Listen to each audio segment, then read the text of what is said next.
Hello. Hey, Dad. How's that white Christmas looking? You promised, remember? Meredith. Of course, it's coming down as we speak. Wait till you see it. Great. I knew you wouldn't let me down. My plane lands Tuesday at 5:30. Perfect. How will you get here? Will someone pick you up? Obviously. I've got the best chauffeur around. His name starts with a T and ends with Amos Weiss. All right, then. I hear he's the best in the business.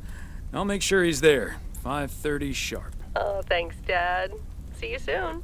2 more nights, Em. Can't wait to see you. Same here. Say hi to Mom for me. Bye, Dad. Bye, Em. Have a safe trip.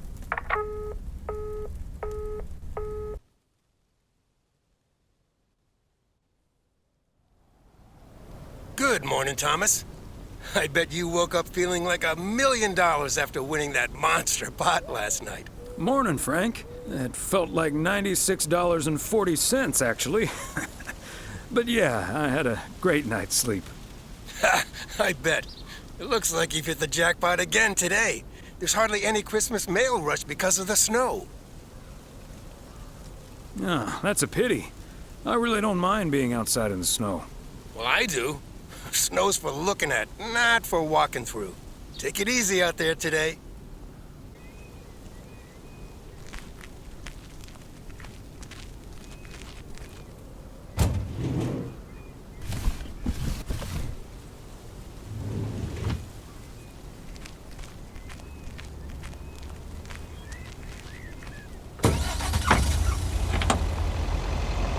I guess I wasn't the only one that noticed all that white stuff lying around. Positive pet peeves about snow to last me a lifetime. But don't let that stop you from calling in new ones. My answer machine can handle it.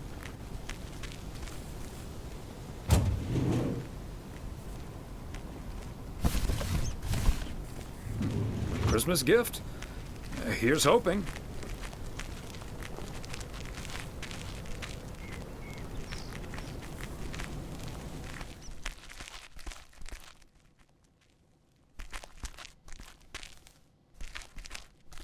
Hey, Beth.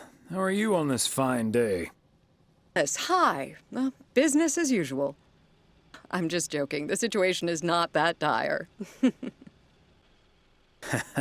Really? So no Mildred rummaging for discounts today? Well, I'll tell you, she was actually in here just now. I sold her a beautiful 1986 calendar that had kittens wearing mittens on the front. I kid you not. I wasn't even aware that was part of my inventory. Besides Mildred, there's been an odd customer or two today, and would you believe, one of them was even looking for a full set of encyclopedias. Never knew you had a clone walking around out there. Well, that certainly would be something, wouldn't it? There wouldn't be enough books to discuss or wine to consume. By the way, did you know that the world's largest encyclopedia was created in 15th century China and comprised about 11,000 books? Isn't that fascinating? Imagine having to load that into your car. I'm starting to relate. I'm still holding this delivery.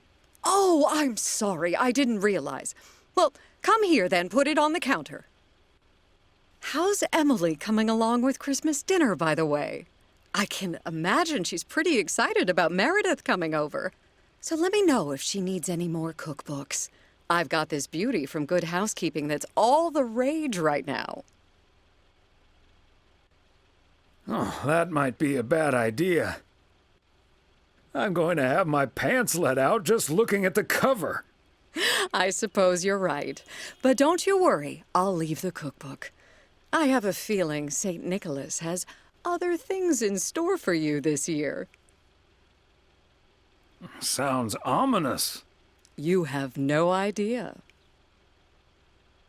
And what does St. Nick have in store for you this year? Doing anything special? I'm flying out to Georgia tomorrow to spend Christmas with my Daniel and his wife for a few days. We're planning a Hawaii 5-0 marathon. It's my guilty pleasure, and luckily it's theirs too. Ah, Dano. Give him my best when you see him. And his wife, of course. I shall. Right. I better get back to it and get ready for the New Year's sale. I've been in a perpetual fight with my pricing gun lately, so I need all the time I can get. Good things come to those who wait. I'll bring over your presents later in the week.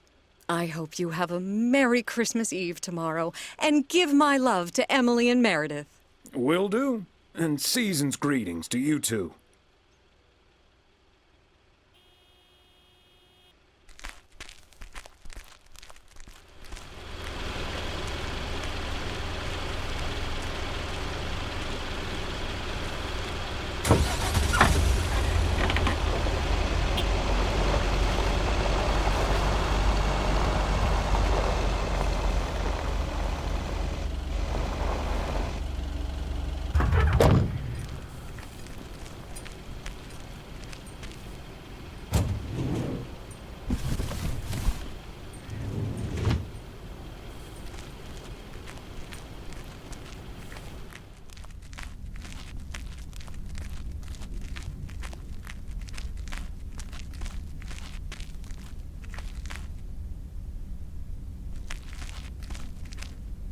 Hello, Angie. Long time no see. One package for you today. Thanks, Thomas. How's Emily? She's very busy. The motel's chronically understaffed.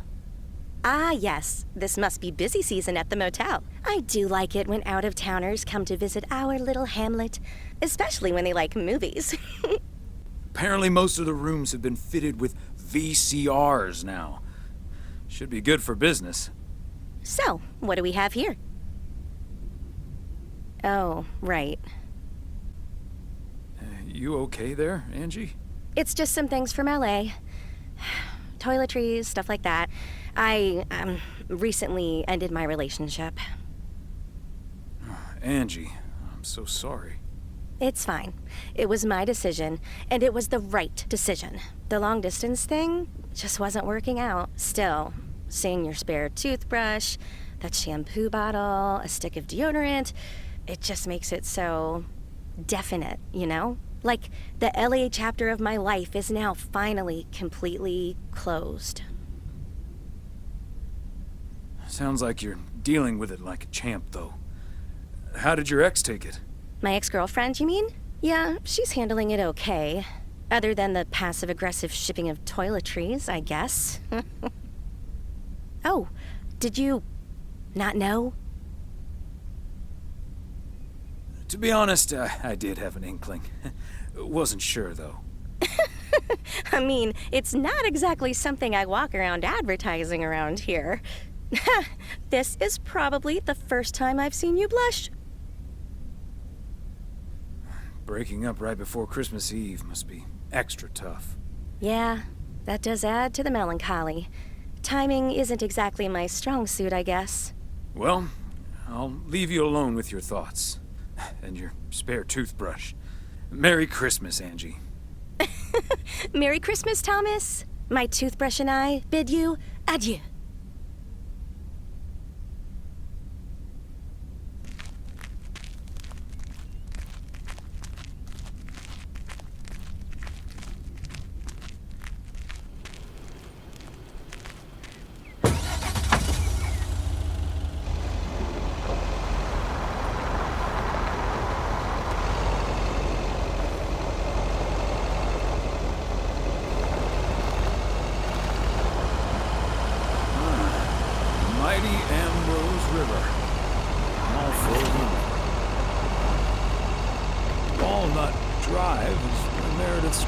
Jessie used to live. I remember once, Meredith came home from school after learning about walnuts.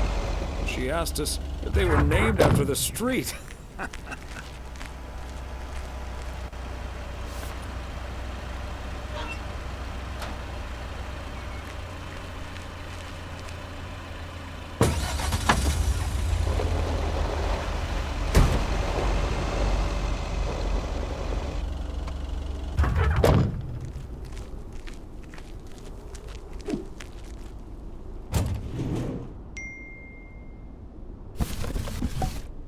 Okay, let's get this to its destination.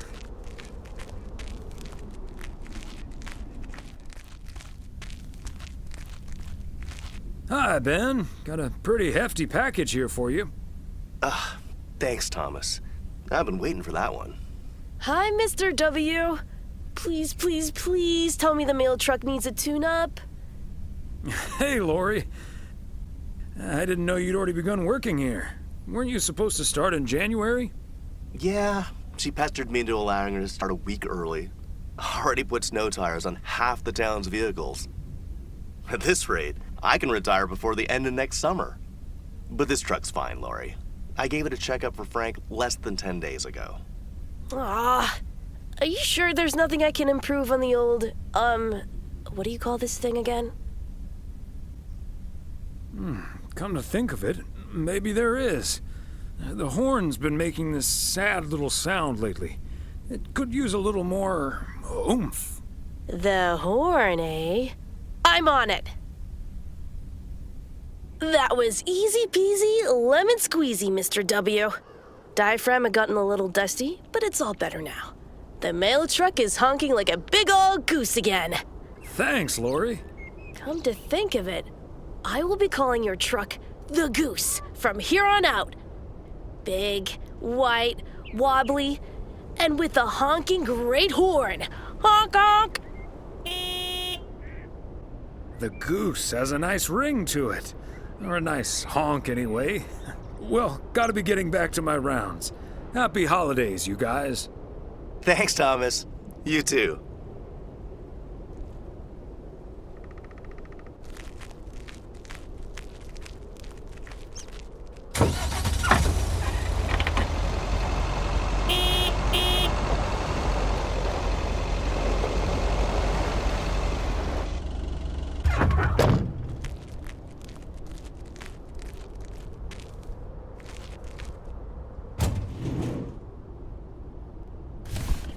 Part and parcel.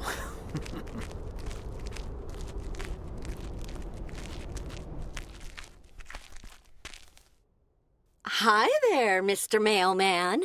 Got anything for me today? I have one special delivery for you, ma'am. And we can have a little chat if you'd like. Ooh, a little chat. I'm afraid I'm a bit too busy for that, sir. Oh, you sound an awful lot like my wife. I hardly see her these days. What a shame. Well, you must have a lovely wife. You can say that again. She's the light of my life. Oh, I better get this, honey. I'll see you tonight. Oregon Trail Motel. How may I help you?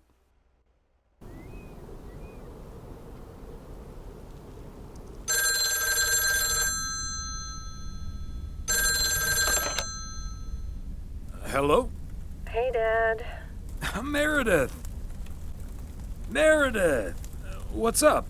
No bad news, I hope. Meredith?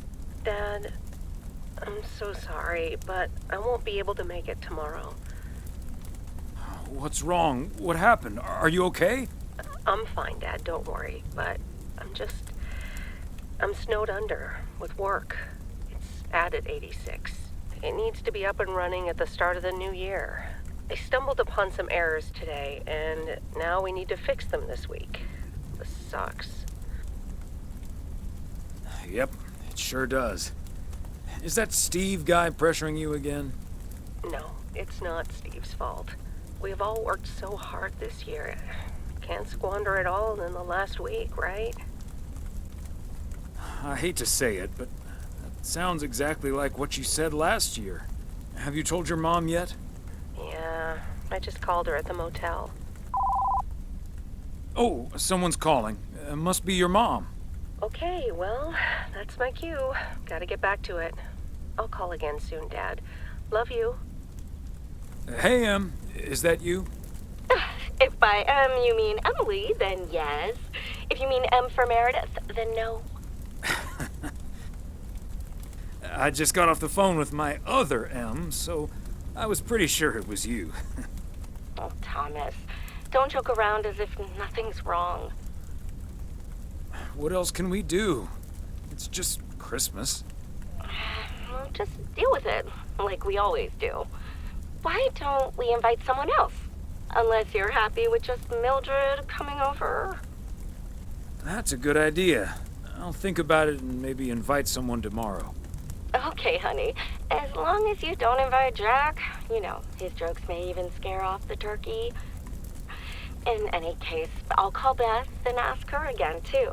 And then I have to do a towel run, refill the vending machine, and vacuum the reception area. So it'll be a while before I'm done. I'll see you tonight, honey. Okay, Em. Drive home safe.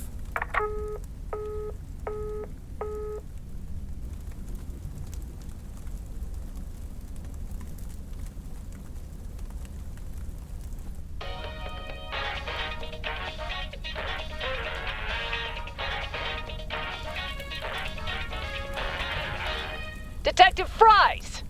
You've been assigned a new partner. Come on, Chief. You know I don't need nobody's help. He's from Germany. Hamburg, to be exact. A German? Oh, for Christ's sakes. Stop complaining, Fries, and go pick up that hamburger from the airport.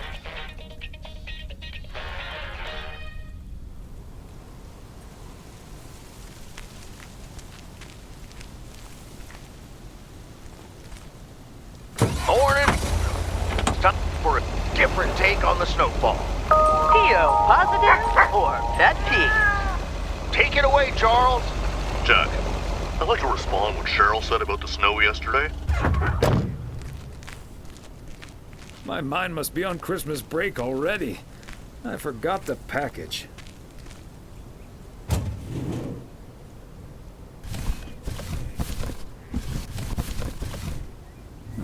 Christmas gift? Here's hoping.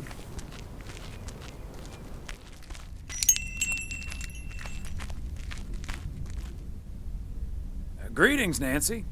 Hello, Thomas. That should be the last batch of Christmas pudding ingredients. Sounds good. Is it for you or for the store? For the store, of course. I'm not gonna change my cooking schedule just because of Christmas. Your cooking schedule? Mm-hmm. A set meal for every day of the week. Can I ask what your cooking schedule looks like? Sure. Monday's mac and cheese, chili on Tuesday, meatloaf Wednesday, cheeseburger Thursday, fish Fridays, Saturday steak and mash, and it's corn on the cob Sundays. A healthy and balanced variety of culinary goodness. Color me jealous. No need to be jealous. No one's gonna stop you from creating your own schedule. I'll ask Emily if she's up for it. Just so you know, you can now get 11 cans of chili beans for the price of 10. Nice. I'll be on my way now.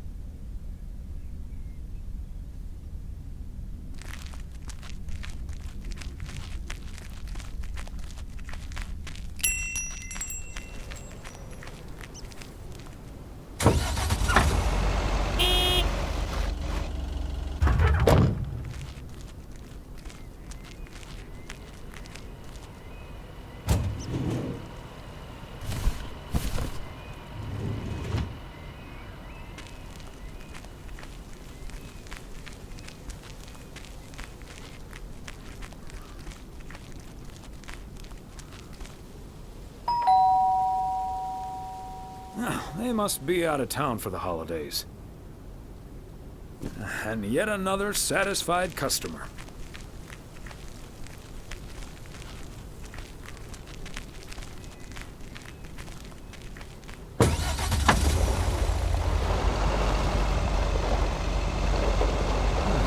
Is that much Christmas lighting really necessary?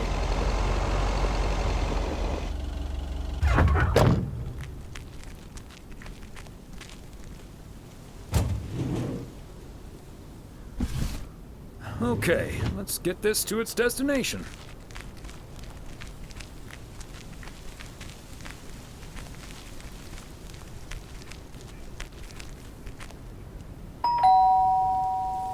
Oh, good day, Kay. Hi, Thomas. I've got a parcel for you. Thanks. I'm sure Santa will be happy this arrived just in time. Anything I can do to help the old man out. How are things with the family? Good. Good. Really looking forward to the holidays. I've been making Grace this great big space station out of ply. It's coming together really nicely. And Barry is getting Max a second-hand guitar as we speak. Oh, that sounds great. I'm sure they can't wait for Christmas. Neither can I. What about you and Emily? Got anything special planned for the coming days? Well, sadly, Meredith can't make it this year. Right. I'm sure she'll make it out here sometime. Yeah, sure. Well, I'd best get on. I have to check on the oven. Or Santa will have to eat charcoal when he stops by tonight. All right, best get back to it myself. Give our love to Barry and the kids. And Santa, if you happen to see him. Will do. You and Emily have a great Christmas too, okay?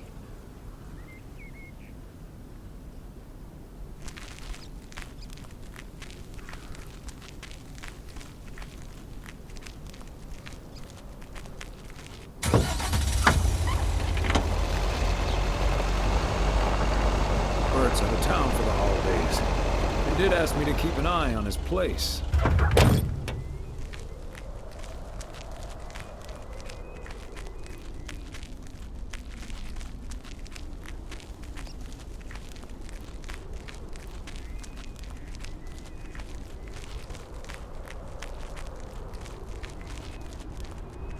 There we go.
Wow, a visit from the Poker King. I humbly thank you for the honor. The pleasure is all mine, sir. And this package is yours. Ooh, boy, Frank came through once again.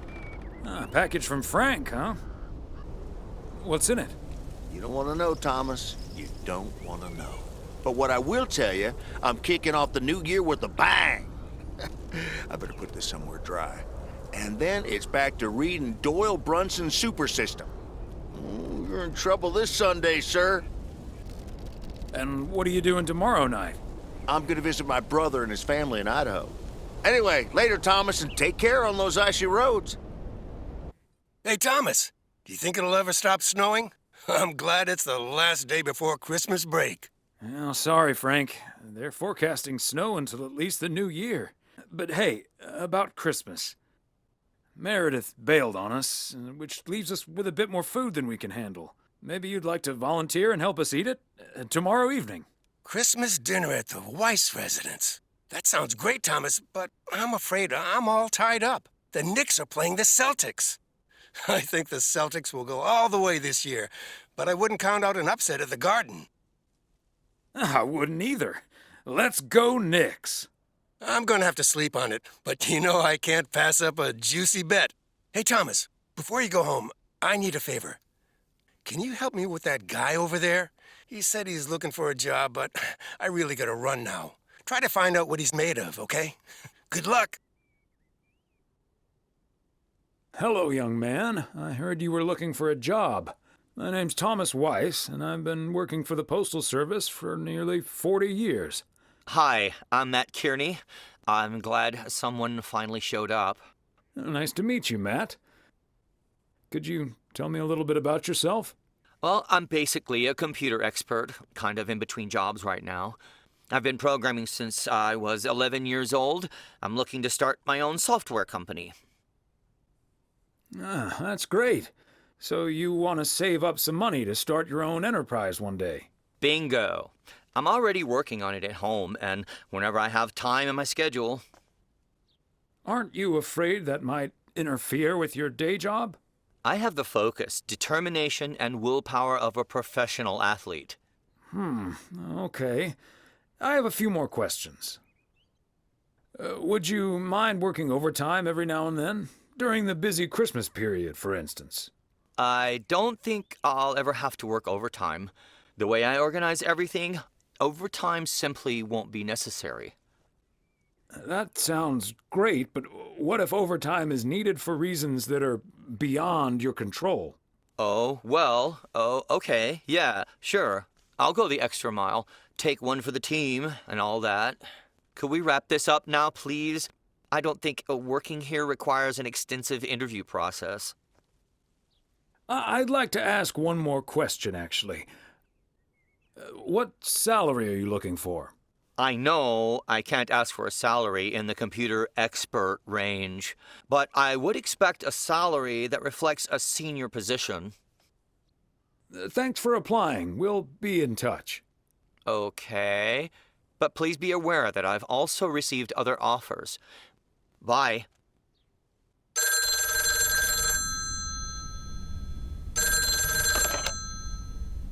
Yep, hello. Hey, honey, it's me. Finally found time to call. Having such a busy day. Did you invite anyone else over for tomorrow? Yes, I did, but no takers. So it's just you, me, and Mildred. Or is Beth coming as well? Yeah, Beth is coming. So happy I could finally change her mind. Nice work. She's great company. As opposed to Mildred? No, this is not funny. Mildred is a sweetheart. And you better wear the Christmas sweater she knitted for you last year. I love Christmas sweaters, so don't worry about it. Great. So I won't be the only one looking stupid. Oh, by the way, I've got great news. We finally found someone to take some shifts off my hands. That's fantastic. No more 60-hour work weeks. I also had a job interview today. I wasn't at the interview, but I was introduced to him after he was hired. Did he wear glasses? Yes, he did. Did he have curly hair? Yeah. Are we playing Guess Who? His name is Matt Kearney. He said he's going to completely overhaul our computer system. That's the guy I interviewed this afternoon. Really? Did you like him? Can't say that I did, to be honest. That's a shame. But it doesn't matter. He'll be taking the load off my shoulders. And I won't be working alongside him anyway. You'll probably see him more often than I will.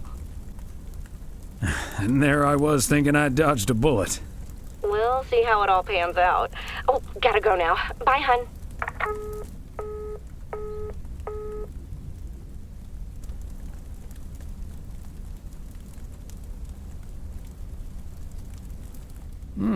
Major League Baseball umpires are required to wear black underwear while on the job, in case they split their pants. Golf is the only sport to have been played on the moon. On February 6th, 1971, Alan Shepard hit a golf ball on the moon. Because of the low gravity, it may have traveled more than a mile.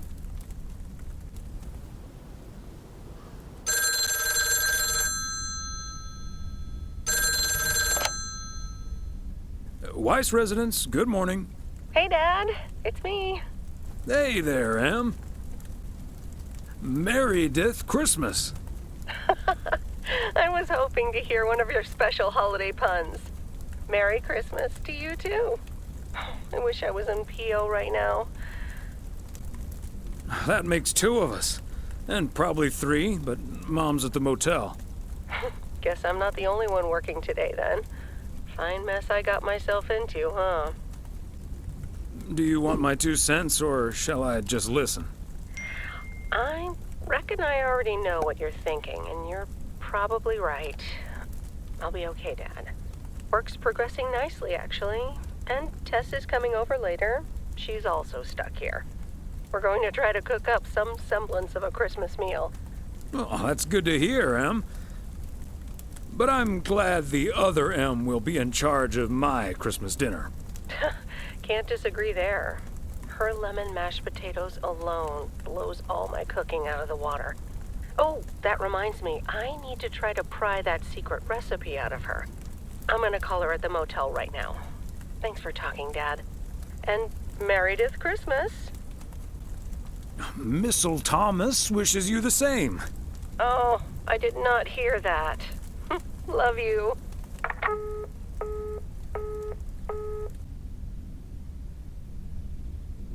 Oh, Mildred, you shouldn't have.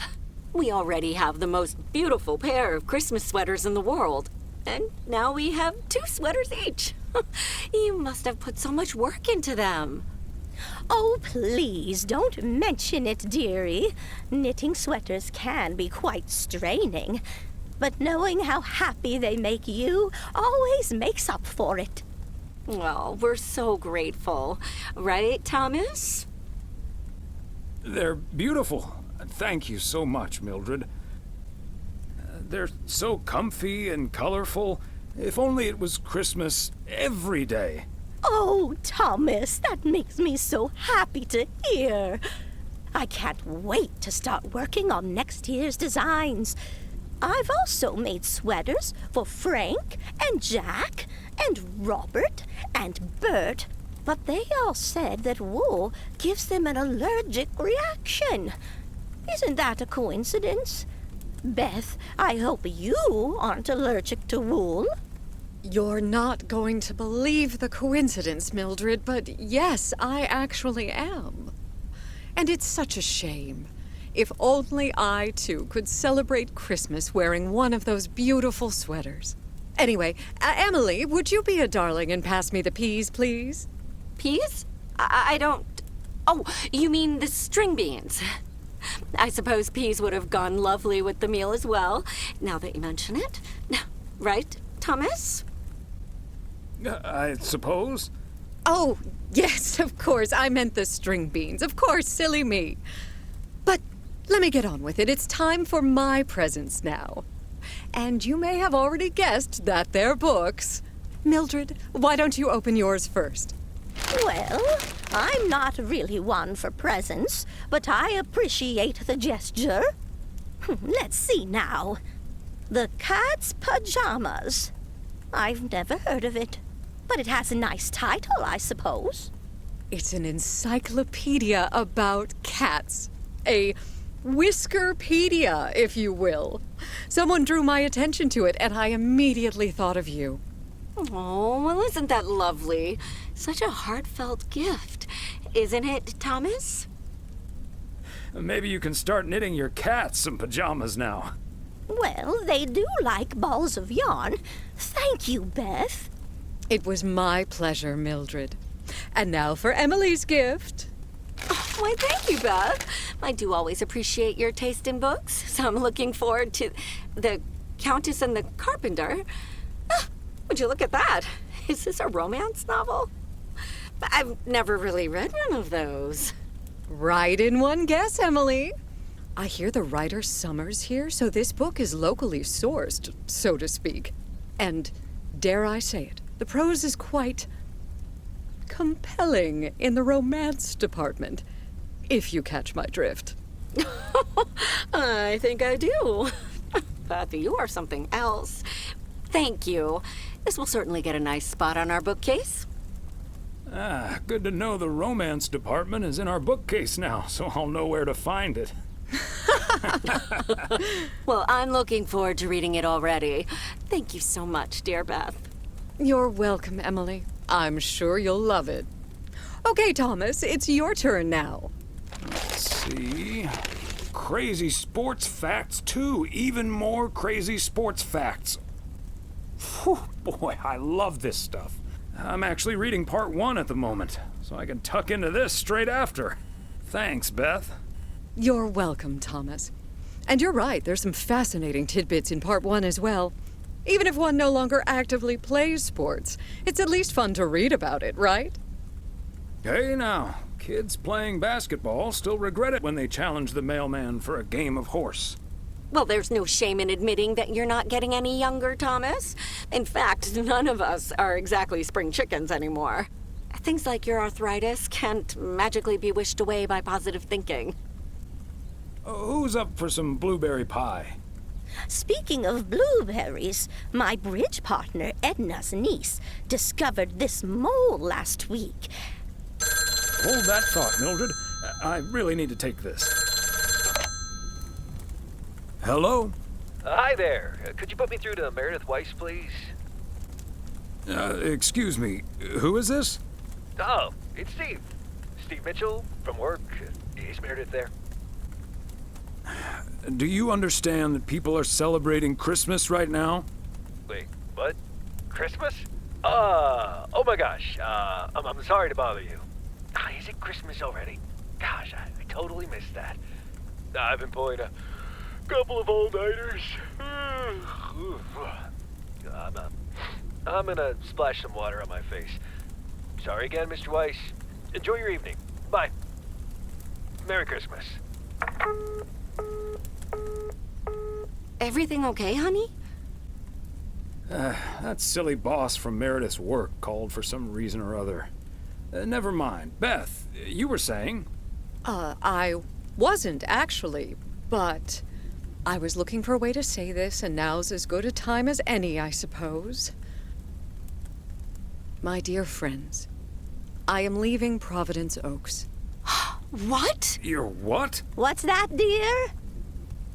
Are you serious? Well, before we move on to the sad part, let me first tell you the good part. Ladies and gentlemen, I am going to be a grandmother. Oh, Beth, that is amazing. Well, I'll be. Whose mother? I mean, congratulations. Yes, my son Daniel and his wife are expecting. Isn't that wonderful? But, and here's the proverbial kicker, you may remember that they moved to Savannah, Georgia a few years ago. So if you put 2 and 2 together... You're moving away to be with them. That's great, Beth. I'm so happy for you. That is marvelous, Beth. Congratulations. I wish you and your family all the happiness in the world. But I'll miss you something terrible. We all will. But we have to toast to the good news. Thomas, go pour us some brandy and I'll get the pie. Oh, Thomas, would you have any antacid? That eggnog is starting to stir up something indiscreet. On it. Now, let's celebrate this wonderful evening, ladies. Here's to a lovely old Christmas spent with good friends. Hear, hear. Hear, hear. Hey, Thomas. Did you see the game last night? Morning, Frank. Nope, we had our Christmas dinner. But I have a feeling you're going to talk about it anyway. The Celtics were up by 25 in the third quarter, but they still lost the game in double overtime. So was it a big payday for you? One of the biggest of the year. And now the odds are dropping for Boston. I'm gonna bet on them to win it all this season. I'm not sure that's a good idea, Frank. Ha, Thomas. We'll see. Have a good one today.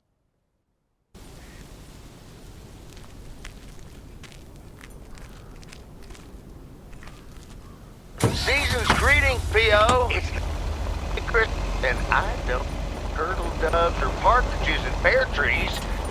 But I do have P.O. positive or pet peeve. Season's greetings to you too, Jack. It's, Angela here. I watched the movie Gremlins the other day.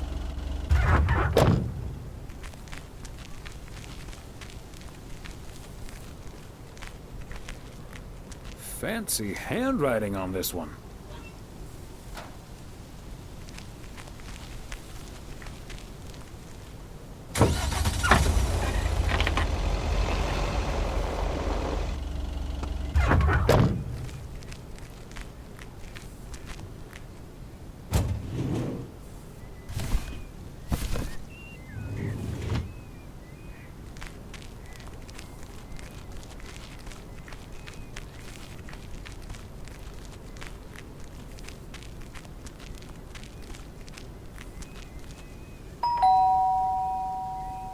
The Kovacs family always heads to Arizona in the wintertime.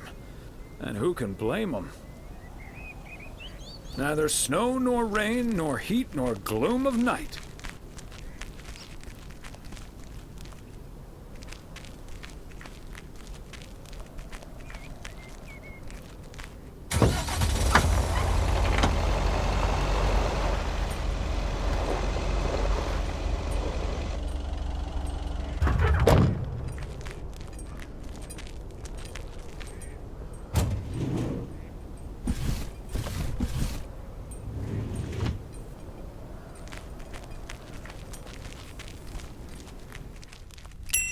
Yes, I understand, but Maureen said... Doesn't really matter what Maureen said. I can't help that her orders have been delayed because of the snow. She should have just ordered sooner. It's not like New Year's Eve appeared on the calendar out of nowhere. That's true, but it was only 2 weeks ago that she decided to throw a celebration at the diner. And once we're sure we can host a proper party for everyone, you are also invited. That sounds an awful lot like blackmail to me. Please come to my party, Nancy. But first, hand over a football team supply of cheesy dip, quiche, and sloppy joes. I'm sure she didn't mean it that way, and I'm sure you're more than welcome either way. But I have to run now. Bye, Nancy, and hi-bye, Thomas. Bye, Kay. Maureen Hennessy strikes again. P.O. would be a boring place without her. Boring? Drama-free might be the word you're looking for. One thing's for sure, she does not know how to run a business. Always bites off more than she could chew. And now I'm supposed to come to the rescue? Isn't this a great opportunity to generate some extra revenue? With the ridiculous discount she's demanding, it's mostly nothing but a great opportunity for a lot of extra work. Anyway, is that parcel for me? You can just put it on the counter. Sure thing, Nancy. Have a great day.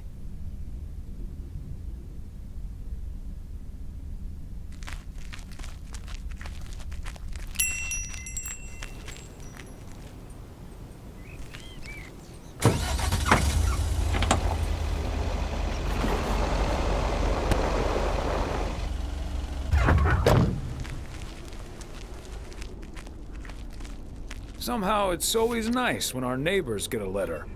Here's to you, Andy and Toby.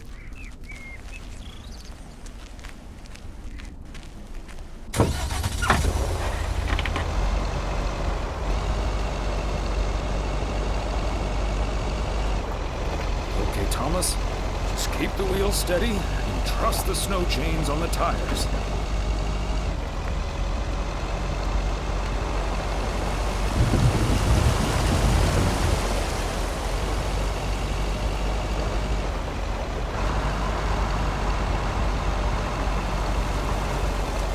Honeymoon to Niagara Falls all those many years ago.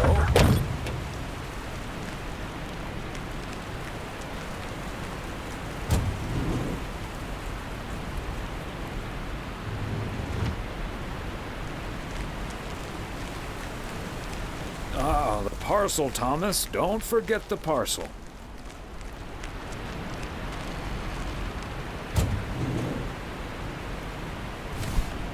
Part and parcel.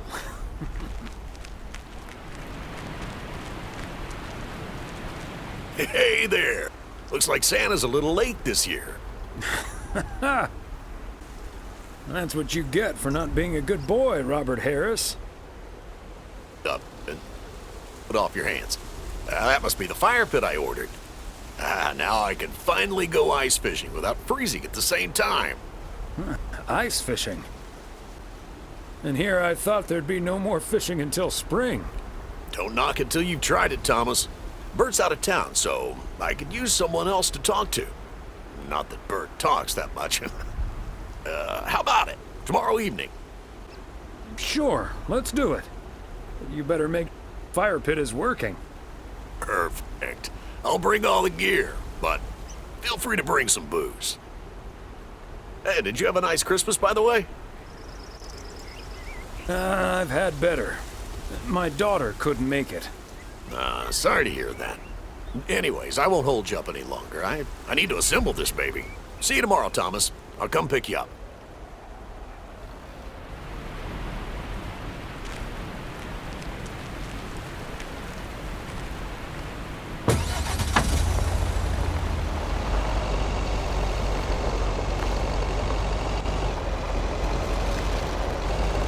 These cabins must be so cozy in the wintertime. Cold.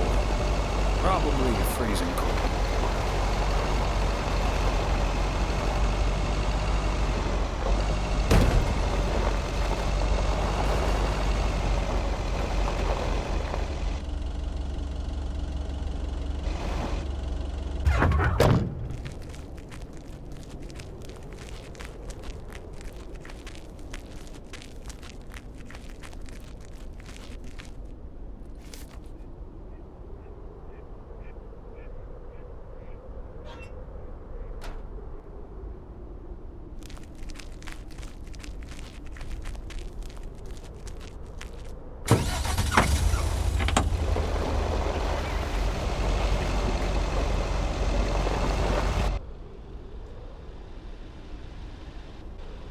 Whoa, looks like you're having some car trouble.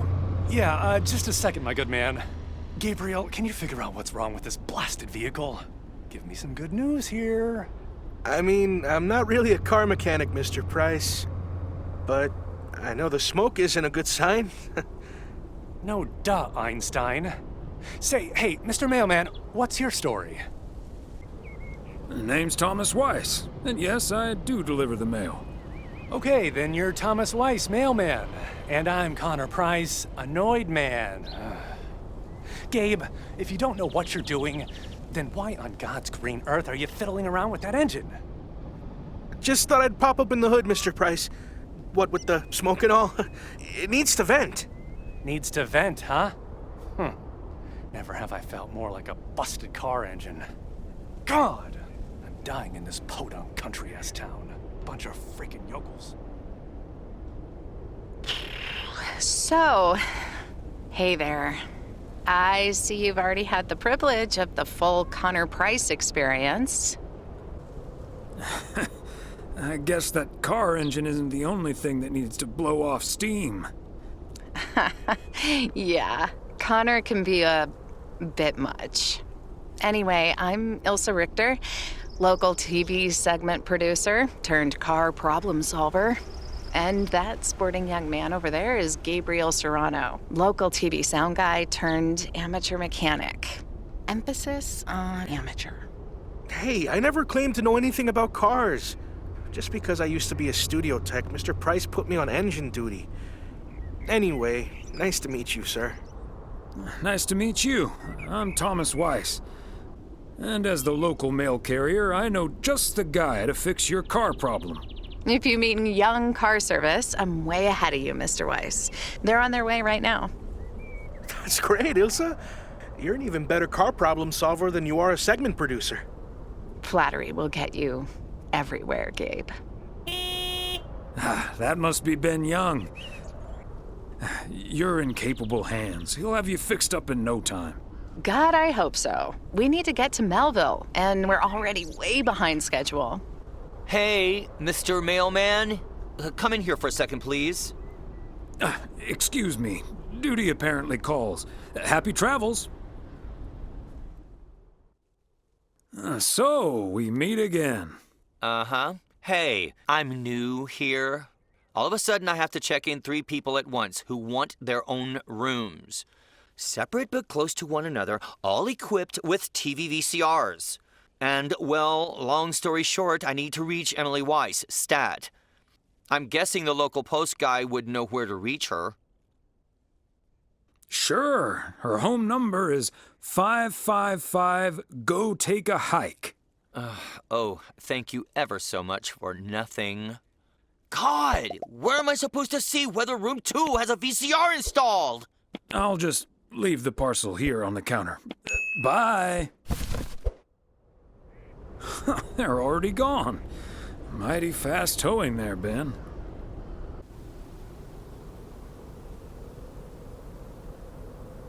Hey, if it isn't Connor Price. Oh, that's him, huh? He's taller than he looks on TV.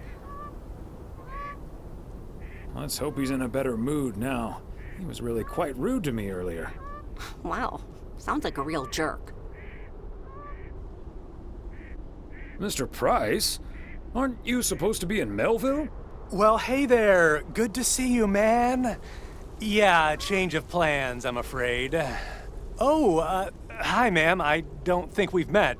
Connor Price, KNW6. Welcome to the Oregon Trail Motel, sir. Better get to work, honey. I'll see you tonight. Okay, what's up with her? Christmas hangover? You'll have to forgive my wife. She can be a bit protective of me. Protective of you? Oh, I see. You told her about our little kerfuffle earlier. Listen, I'm man enough to admit that it wasn't my finest hour. I'm usually a lot more easygoing. In fact, the Willamette Week once called me one of the most likable faces in local broadcasting. That's quite all right. Water under the Bear Creek Bridge, as far as I'm concerned. Well, when my car isn't breaking down during a tight shooting schedule, I'm a pretty swell guy. Believe me, that's the price guarantee. So, has Ben Young managed to fix your van yet? No, that's the change of plans I was referring to. Turns out we need some parts that the garage doesn't have in stock, so Young's having them shipped over ASAP. But in the meantime, we've decided to stay right here in lovely, picturesque, whatchamacallit, USA. It's Providence Oaks, P.O. for short. Yeah, well, to be honest, all these little villages look pretty much the same to me anyway. See, we're supposed to be shooting some remotes on local end-of-year festivities and such. A grand kickoff to our special series on small-town American life. And it doesn't really make much of a difference if we start here or in freaking Melville. Except, of course, that Providence Oaks is way nicer than frickin' Melville. I was gonna say, this town has warmth. I like warmth. And so do our viewers, I'm betting. So get ready for your town to be featured in part 1 of The Oregon Trail. Title pending. Might be a little too on the nose. That is the same name as this motel. So I guess it isn't particularly original. My wife works here as a receptionist, but she's not the one who named it. See, this is what I'm talking about. Real conversations with real Americans, right? But as fun as this is, I should be turning in. The three of us each got our own quaint little room. Mine's non-smoking, unfortunately. Still beats Gabriel's. His doesn't even have a TV. Can you believe it? Yes, I think I can. Anyway, great banter. See you around, my main mailman. Bye.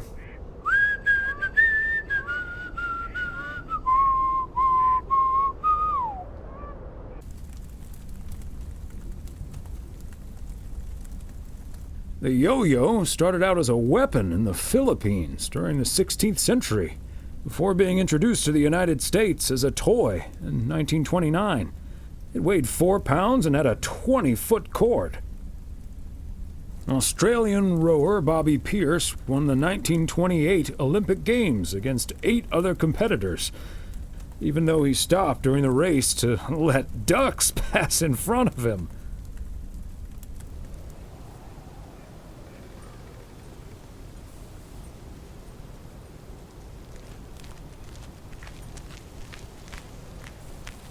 What a gloriously fine... All...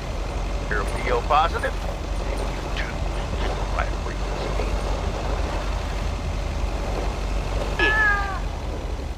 One from Mildred Meow James.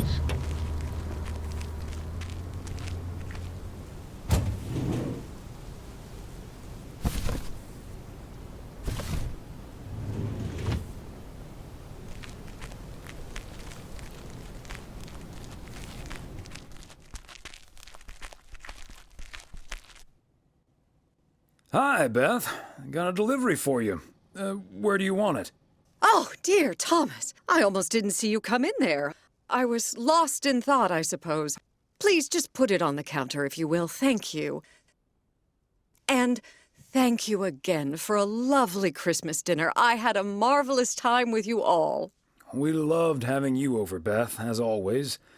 Emily and I had a great time. Although always is not going to last forever, it seems. Well put, Thomas. I do like that. It was quite a shock for both Emily and myself, to be honest. We've known each other for so long, practically part of each other's furniture. Let me guess. I'd be your bookshelf. Yes, and we'd be your mailbox. Or I would be, I suppose.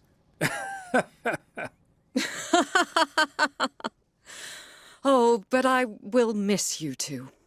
As Helen Keller once wrote, so long as the memory of certain beloved friends lives in my heart, I shall say that life is good. We'll miss you too, Beth. So, haven't you ever thought of moving closer to Meredith over all these years? She is living quite a ways away, right? Thought about it? Yes. Your news has put things into perspective, I suppose. But leaving here would sure be a big step. Maybe too big, I don't know. Who knows? Maybe Meredith will even make it out here one day. And there's always the phone, of course. And don't forget the postal service. Quite right you are. Well, I won't keep you any longer, Thomas. I need to sort through this new delivery you've just brought in. And believe you me, that's going to take me a while. I understand. It's best to take your time with things like that. Exactly. Whether one likes it or not. Until next time, my friend. Up and at 'em. See you, Beth.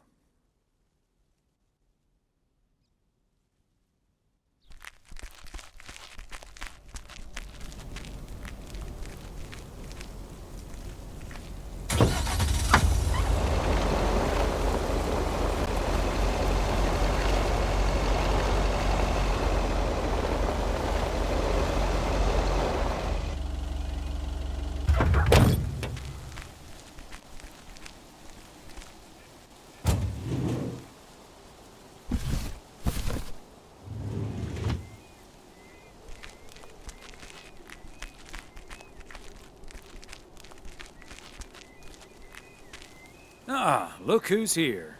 Hey, Thomas. Yeah, I needed to take care of some stuff. Hardly any customers at the post office anyway.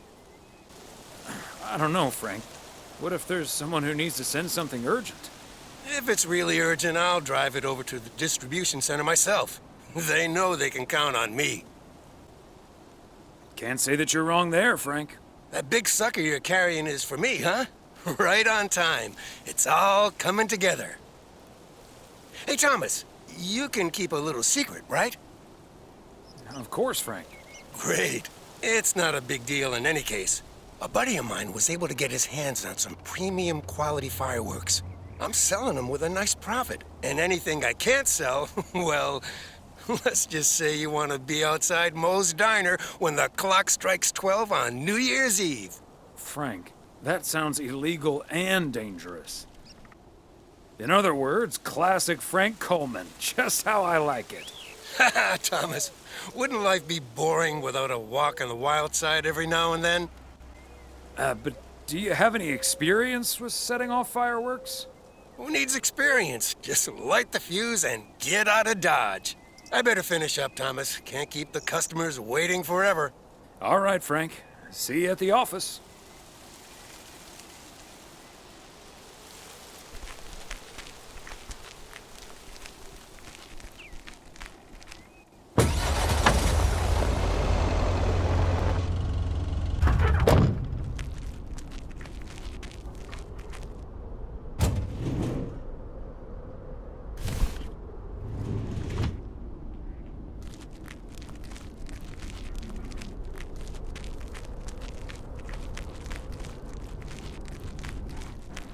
Okay, so we still need to check Spanner Dam for the mood shots. According to this, it offers damn fine views, so... Hey, Mr. Mailman. Come on over. Talk to us for a sec. Gabe, we don't have time for idle chit-chat. He can help us out, Ilsa. No one knows the town like a mailman. Right, Mr. Weiss?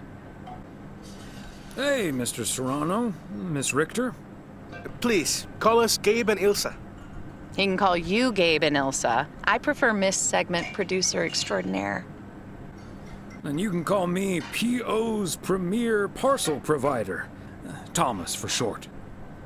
Anyway, we're scouting out this beautiful town of yours for our report on small town America. It's great, but we could use the inside track.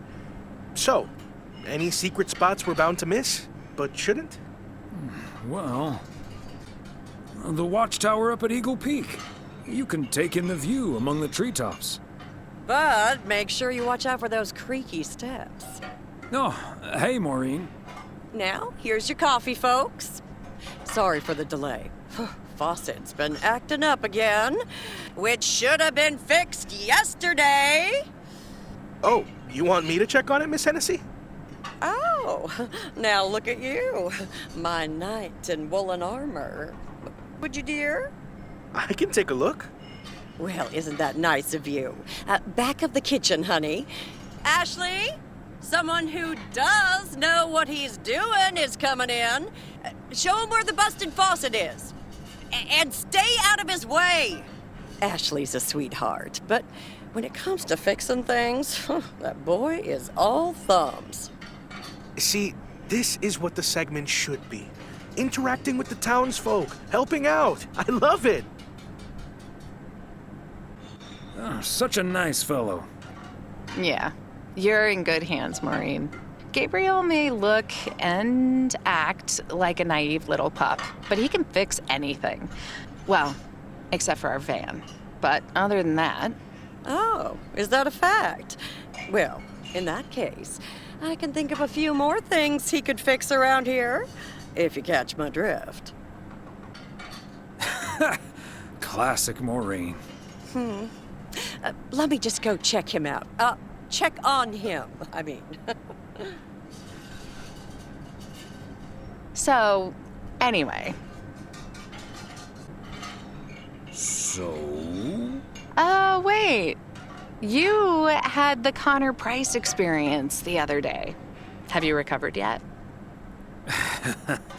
I actually encountered him outside the motel yesterday evening. We had a nice chat about your new plans. Really? Oh, did he greet you with, "Good to see you, man"?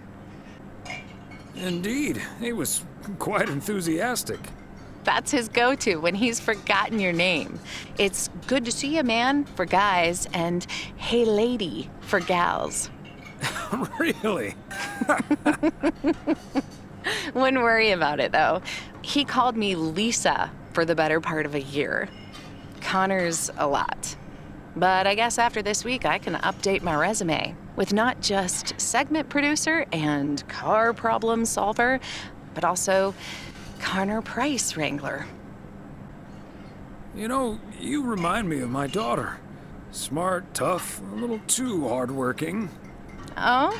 And does her cynical demeanor mask her deeply felt insecurities and profound loneliness, too? Kidding. Or am I? I'm not as tough as I look. Sometimes that whole Connor Price experience can get to me. At least Gabe's a welcome antidote, that big old puppy dog. He's as uncomplicated as Connor is complicated. Well now, sounds like someone is getting a little warm under the collar for our Gabriel. Just between you and me, honey, I have a hunch that feeling is more than mutual. Maureen, is the faucet fixed yet? All I know is, I just spent 5 minutes with our knight in the kitchen, and during that time, he mentioned Ilsa about 12 times. Really? Well, Faucet's all better now, Mo. And we should be hitting the road right about now. Right. Thanks, Maureen. Nice talking to you, Thomas.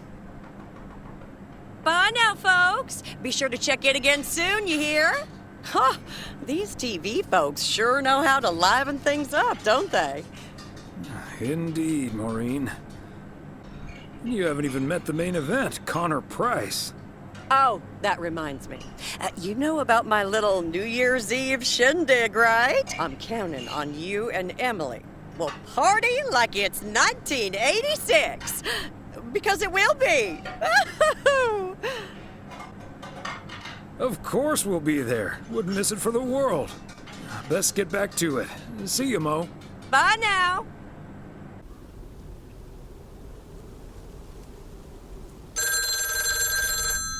I'll get it. Hello? Very good evening. Am I talking to Mrs. Emily Weiss? Yes, sir, that would be me. Ah, fantastic. It's a pleasure to talk to you. My name is Christian Carmichael, and I represent Fly into Florida. Oh, hi there. I have great news for you, Mrs. Weiss. It's been a while, but, do you perhaps remember entering into our Fly into Florida sweepstakes? Now that you mention it, I think so. Yeah. Was that the one on the back of the juice carton? That's the one. And I am more than happy to tell you that you are the winner of the grand prize. The grand prize? Wow, fantastic. I'm afraid I've forgotten what it was. Could you refresh my memory a little bit? No problem, Mrs. Weiss. You have won a 2-week trip to Florida for 2. Wow, Florida? Really? I won? I have never won anything in my life. Hold on, I need to tell my husband. Honey, we won!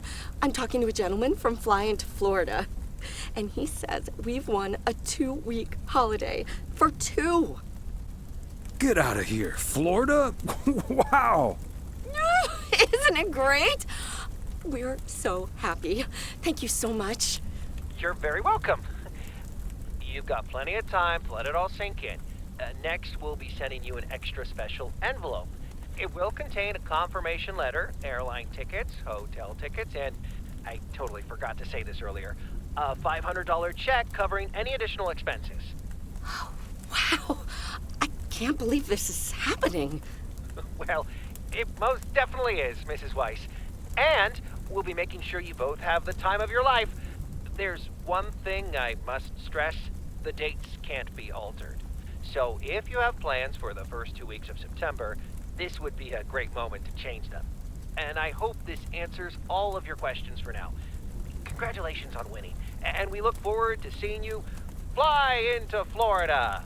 Thank you. Bye. I think I need to sit down for a moment. Florida.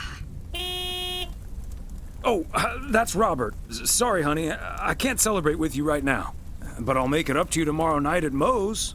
I will hold you to that. Have fun on the ice, hon. And when you start to freeze out there, just think of sunny Florida.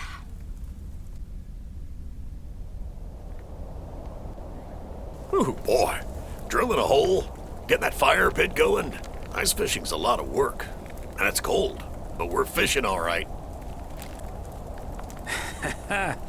Great stuff, Robert. Thanks for taking me along. No problem, Thomas. Wouldn't have enjoyed it half as much by myself. Man, it's nice out here. This setting could use a guitar. Yeah, guitar tunes would sound nice right now. It'd be a shame to disturb the peace now, though. Hey, what was Emily going on about when I picked you up? You guys are going to Florida? Yeah. Apparently, we won a 2-week trip. Wow, congrats. Not that Florida's my cup of tea, if I'm honest. Someplace else you'd rather go? I'm perfectly fine staying right here. P.O. is great, but is it also a good place to meet someone? I know what you're hitting at. The answer's no, of course. But maybe this is what I need right now. I don't know, Robert. Haven't you been by yourself long enough now? Wouldn't it be ideal if Mrs. Wright dropped by my house one day? Certainly. And also quite improbable. But you never know. Let's drink to that. Would be a shame if Emily filled that flask of yours for nothing. Ha! Finally, a sensible remark. Cheers. Now let's catch a fish and get the hell out of here.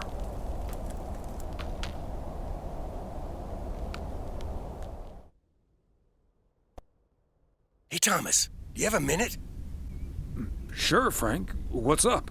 Listen, I just got a heads up from one of my buddies at HQ. He said Walter Morgan left for PO with tires screeching. I need to lay low for a while. If you see him, you haven't seen me, okay? Gotcha, Frank. Don't worry about him. Holy crap! Morgan's on the premises! I'm not here. Good morning, Mr. Weiss. Good morning, Mr. Morgan. I'm looking for Frank. Could you tell me where he is, please? Frank? Frank Coleman? Haven't seen him here. And where is he, if he's not here? He's probably out delivering. Could be anywhere. I guess I'll have to be patient then. We received a report that a man with a mustache dressed in a light blue shirt was offering illegal fireworks to people in the postal office parking lot. If that man is Frank, and I'm sure it is, then that's strike 3 for Mr. Coleman. Please tell him I'm looking for him. Have a good day. Is he gone? Yes, Frank. Holy crap, that was a close call. Thanks so much, Thomas. I guess Frank Coleman's going into hiding for a while. That sounds like a good idea, Frank. See you Sunday evening. I guess we'll have to play poker with the curtains closed.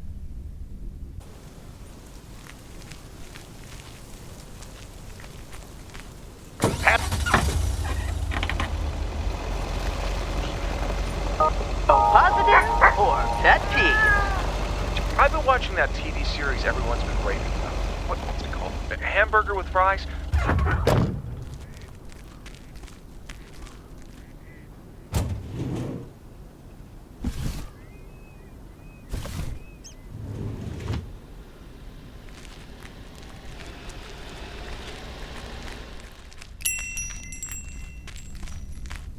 Ah, there you are. Could you bring this box over to the diner? And if they ask, there's no discount. I'm sorry, but no. Parcels need to go through the post office first. Oh well, then don't. I couldn't care less about that party. Oh, wait. It's for the New Year's Eve party? All right, I'll do it. Thanks. And remember, no discount. Roger that.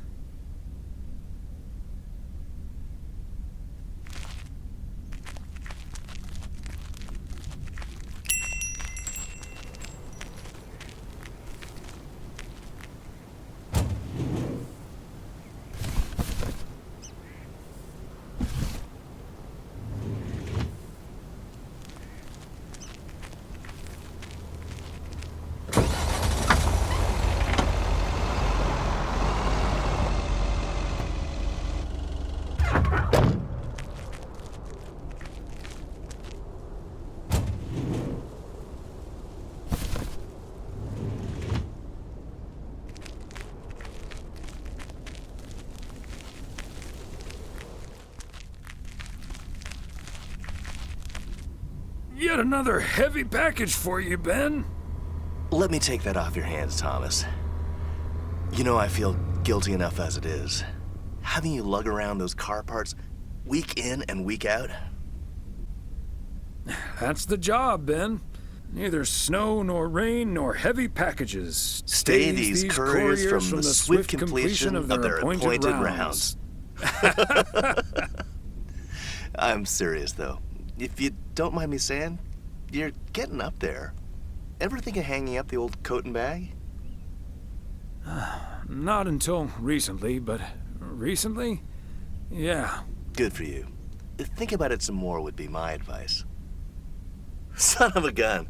It's the engine parts for the news van. Didn't expect them to come in so soon. No, that's great. Now they'll be able to roam around PO for their report. Yep. With any luck, that thing will be up and running before the end of the day. Hey, don't rush it, Ben. Remember, you're getting up there yourself. Yeah. Now get going, you old timer.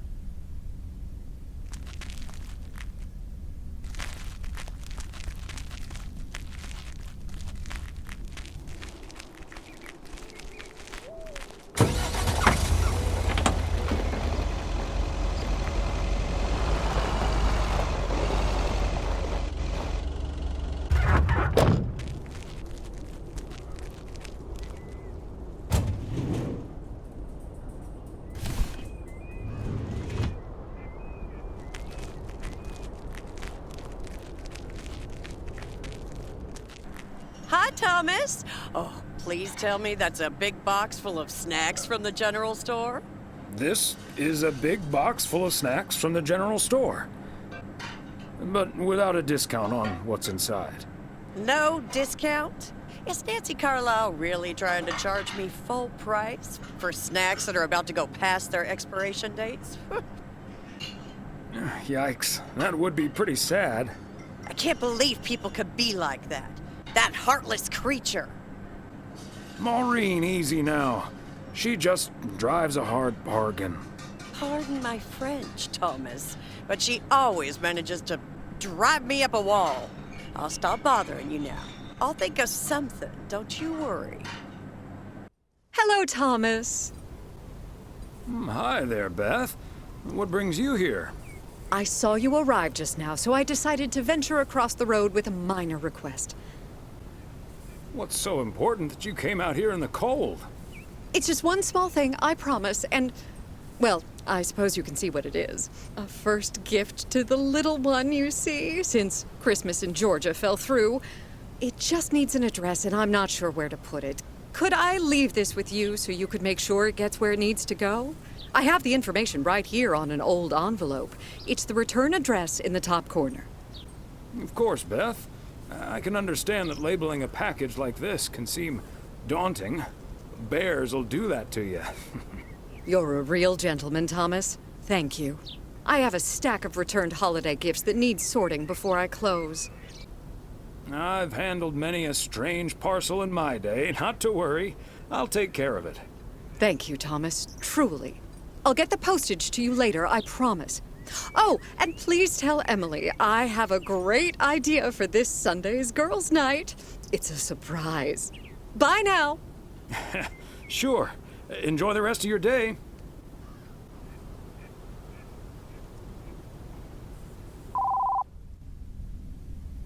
Hello?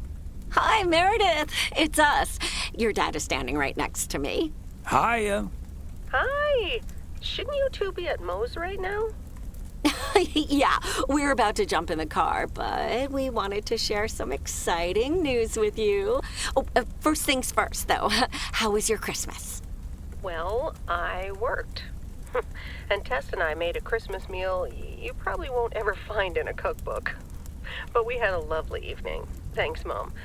Can I get the exciting news now, please? Okay, so your dad and I will fly into Florida this September. I won a sweepstakes. Get out of here. Wow, that's so awesome, Mom. Florida in September. Beats the PO weather, huh? Oh, sure does. Dad, are you excited as well? I sure am. Aren't you worried about flying there? Last time you came to visit, it took a few hours for that green tinge to leave your face. Oh, Meredith, don't make it worse than it was. Fine. Maybe he just boozed too much on the plane. Have you checked if the flight includes free cocktails? Best bring your flask, Dad, just in case. If you were here for Christmas, you might have gotten one from Santa. Oh, well. I may not have been there, but at least my boss called to interrupt your dinner. Sorry about that, by the way. Rest assured he was appropriately ashamed. We all make mistakes, Meredith. Some of us just more than others. I can't disagree there. Oh, hey, you two shouldn't keep Maureen waiting. You're right about that. Your dad will go and get the car warmed up, right, honey? That's my cue. Bye, Em. Take care. Bye. Have fun tonight.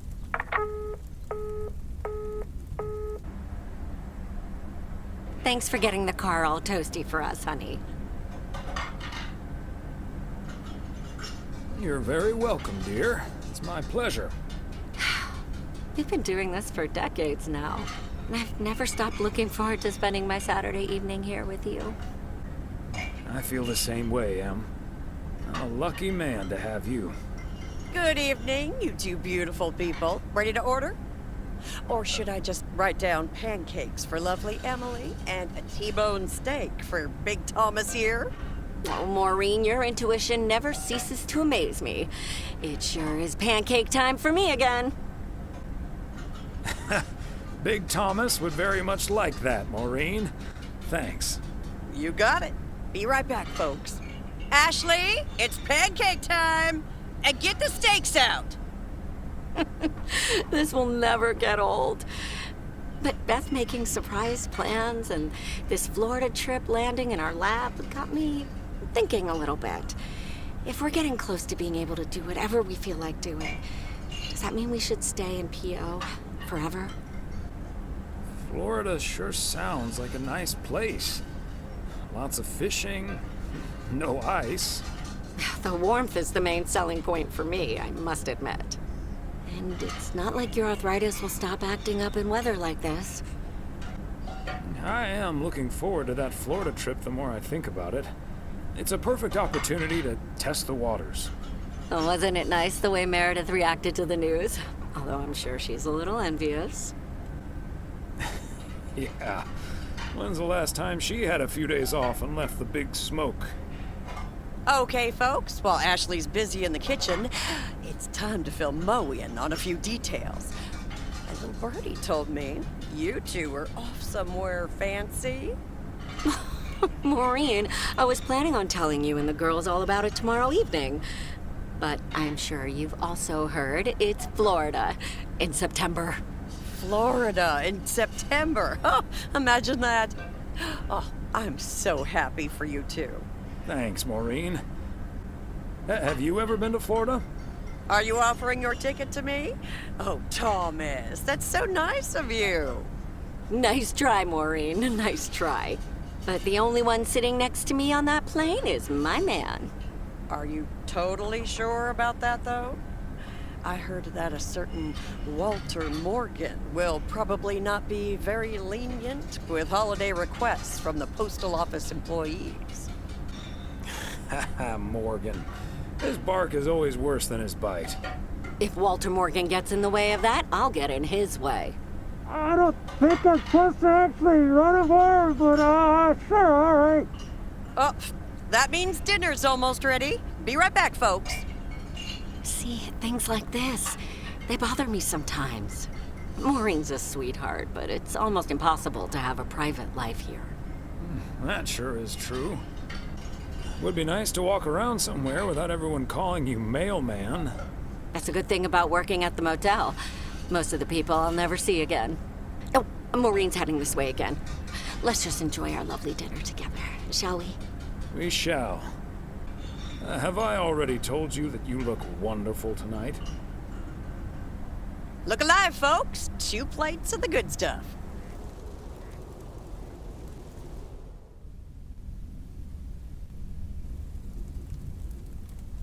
Oh, Thomas, my dear, sweet husband. I know that tone.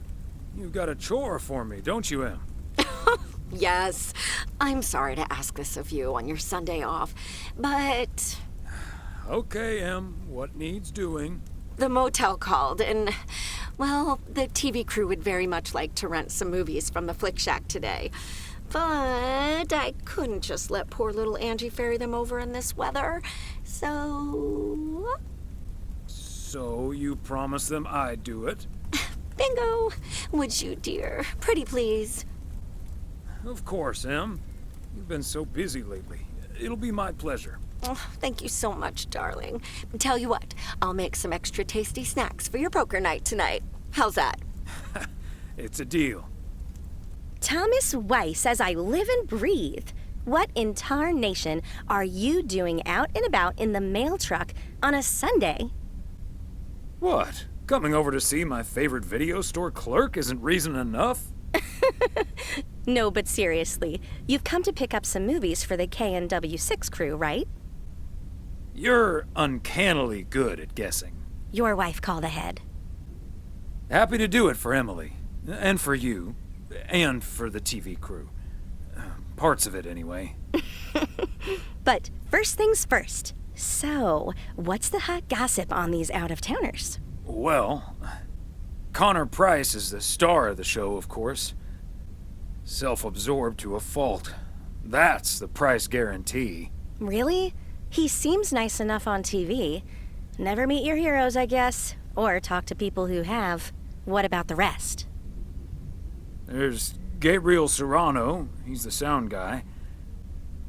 Maureen seems to think he has a crush on Ilsa Richter. Yeah, that may well be mutual. So anyway, let's get down to brass tacks. According to Emily, our intrepid reporters have 2 rooms equipped with VCRs between them. One for Connor Price, KNW6, and one for Ilsa Richter. Great. I know what we should get for Connor. Got any motivational tapes on how to win friends and influence people? Great idea. But Connor's already made his pick. Octopussy. It says it's James Bond's all-time high. I guess they forgot about that time he went to the moon. Fine by me. And what did Ilsa choose? That's where we come in.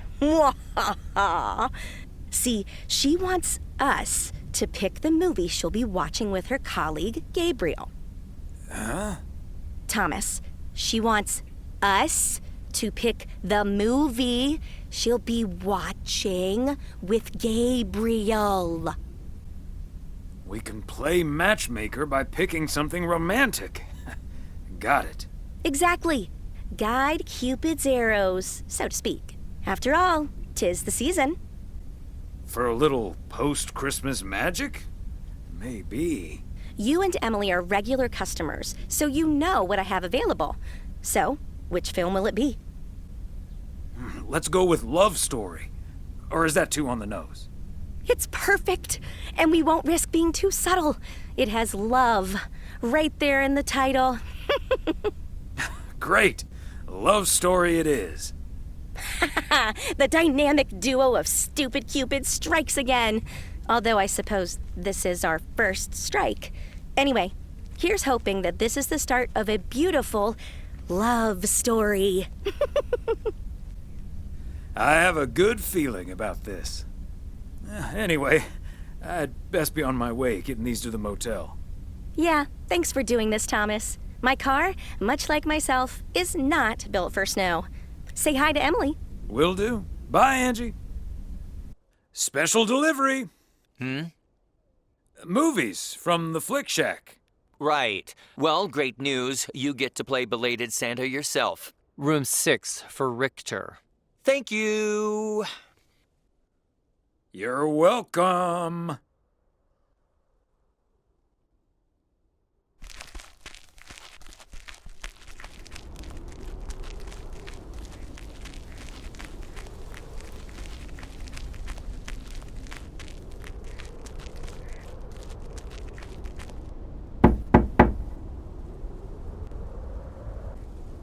Movie delivery for segment producer Ilsa Richter. Yes? Oh, excuse me, Mr. Price. I thought this was Ilsa's room. No, that's room 9, but think nothing of it, my guy. Ooh, you got me my Bond movie. Absolutely. The spy action thriller you asked for. Love it. You know, Moore's an even better 007 than Connery. He just oozes that classy British wit. Thank you so much. Ta-da! Ta-da! Pow!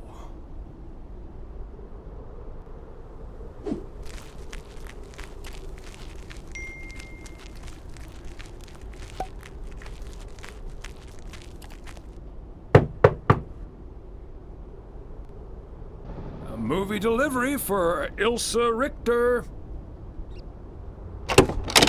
Yay! Good to see you, Thomas. So, what movie did you and Angie pick for me and Gabe? Here you go. Love story.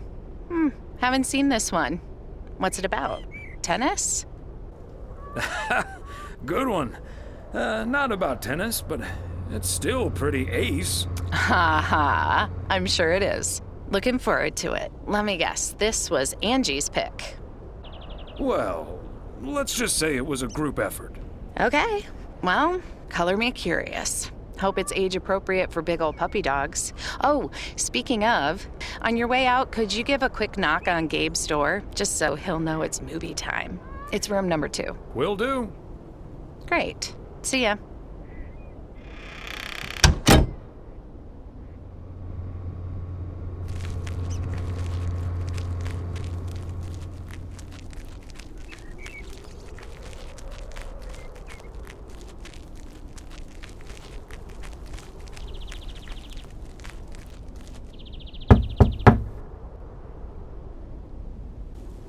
Gabriel Serrano, the lady in room number 9 humbly requests your presence for an evening of home cinema. Thanks, Thomas. I'll be right over. My work here is done. Okay, Ben. Question for you. Do you have that ace or not? You don't have to say yes or no. Just say anything. All I need to hear is one word from you to know if you're bluffing. Nothing? Not even a twitch or a blink? All right, I'll do the talking. I'm all in. Call. And he just instantly calls me. Great. I don't even need to see your hand. Well played, sir. Thanks, Jack. You got unlucky there. I don't know. I just don't have the patience for poker. You know, reading a poker book ain't gonna change that. Hey, Thomas? Why are the curtains closed, by the way? Last time I checked, home games are legal. Oh, I don't know. Just feels more cozy, I guess. Thomas, we don't need to keep this a secret. Walter Morgan's on my tail. Someone snitched on me, and now I need to lay low until I have a good enough alibi. Morgan again? What'd you do, Frank? I hope you didn't put ladies' underwear in his briefcase again. And please tell me you stopped putting dead rats in his exhaust. The classics. No, I didn't prank him at all this time. He's just out to get me. All I did was sell fireworks to someone. He said something about that being my third strike. I might actually lose my job, fellas. We won't let that happen, Frank. We'll think of something. Thanks, Thomas. I've been racking my brain, but I can't come up with anything. I'm guessing they don't have any photographic evidence. Pictures of you selling these fireworks? Just that there's a guy fitting my description. What are you getting at? I might have a little plan. But let's first play a few more hands. I'm down almost $30. One sec, Jack. Frank, I'm curious. We know Walter Morgan has a few reasons to dislike you, but why do you dislike him? I could tell you why, but it's not a pretty tale. And it better not leave this room, kitchen. Sure, Frank. My lips are sealed, for once. You know I'm no snitch, Frank. Thanks, boys. All right, so this one time back in the summer of '69, it was before I started working in P.O. There were a couple of pesky stray dogs wandering around HQ. I say pesky, but they never really hurt anyone. Just got a little excited if you walked past them eating a sandwich or whatever. Can't blame them, huh? They were hungry, even though I fed them every now and then. Morgan found out, of course, and after one complaint too many, he took matters into his own hands, or should I say, feet. He lured a couple of them behind his car, and before I knew what was going on, it was too late. I heard a loud and gut-wrenching howl. I saw 2 dogs run away, and Smokey, my favorite one, limped after them. It's the last time I ever saw those sweet dogs. Then Walter Morgan looked me straight in the eye with a smug grin on his face, and he said, "This is how you do a proper job, Frank." I can still see that grin when I close my eyes. Okay, that does it.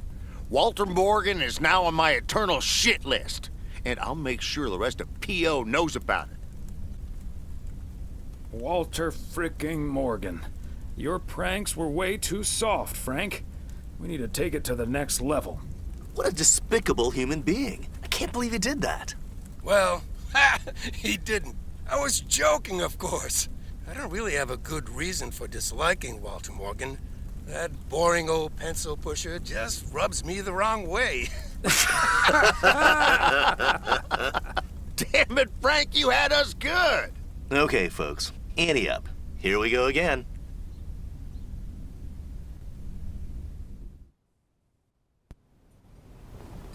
Psst, Thomas, over here. Hey, Frank. Thanks for filling up the dumpster. I wish that was all I was doing here. I'm trying to stay out of sight. Looks like Morgan will be at the post office all day. Listen up. Jack and I cooked up a little plan. I'm sure Morgan will be gone soon, but I gotta get out of here now. You haven't seen me.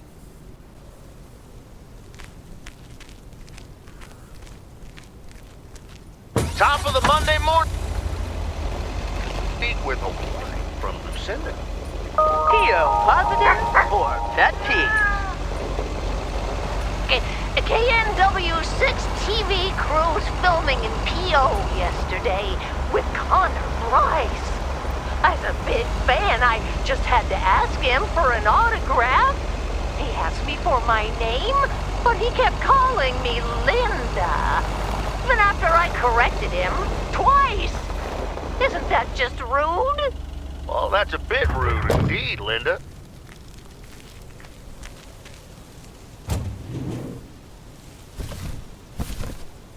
A belated Christmas gift? Maybe.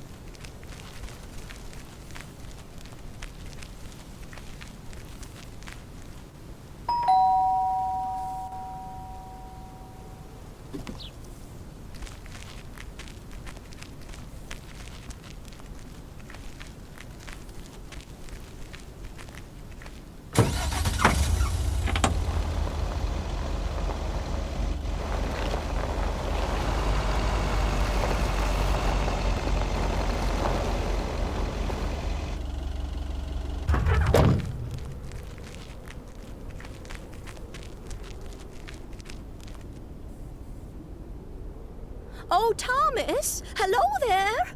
Could you be a sweetheart and bring that over to me? Of course. Oh, careful now. Robert cleared most of the snow, but it's still a bit slippery. Thank you so much.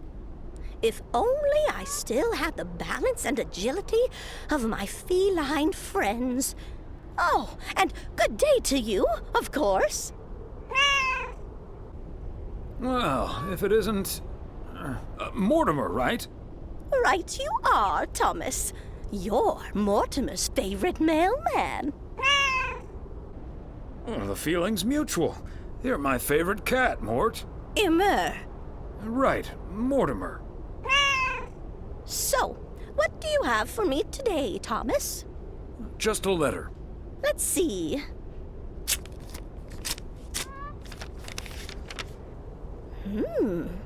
This sounds interesting.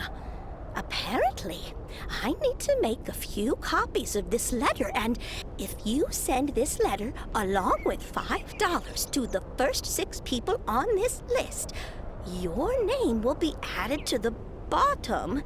Soon enough, your name will rise to the top.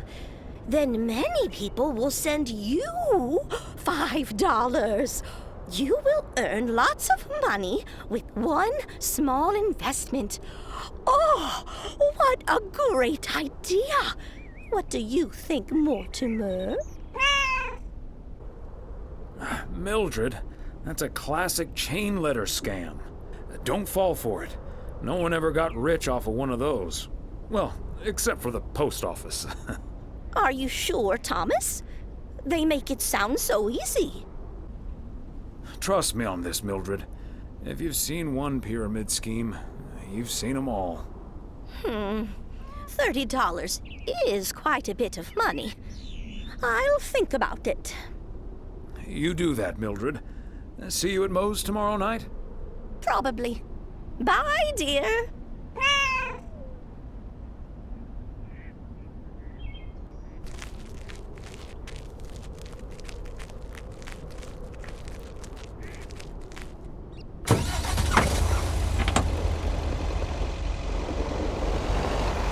Bert's out of town for the holidays, but he did ask me to keep an eye on his place. Seems to be in order.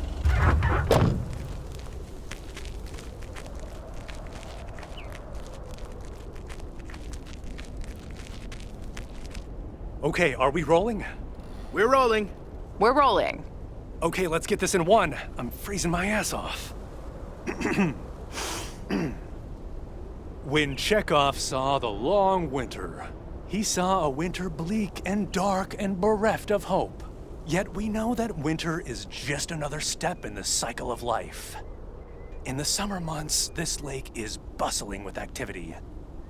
As the local fishermen cast their rods, the tourists plunk down hard-earned cash to rent a boat and spend a delightful sun-soaked day on the water. Not so during this particularly harsh winter, however. Now the watery heart of Providence Oaks finds itself completely frozen over. No, that won't do as an analogy because now we're sort of implying that residents have grown cold-hearted during the winter. Doesn't work, doesn't scan. Yeah, and what was with that Chekhov stuff? I don't get it. Chekhov? Like from Star Trek? All right. Let's try something else. Wait a minute, Mr. Postman. How's it going? Hi, Mr. Price. Did you enjoy the movie last night? Hey, listen, how about I ask you a couple of questions on camera? Just simple stuff about the town. Sure, I'd be happy to. Great. Just move over here. Are we both in the shot? Yeah, that's fine. This'll be great. The lake as a backdrop. Perfect. Let's go. All right. This is... His name is Thomas Weiss. I knew that. Thomas and I go way back.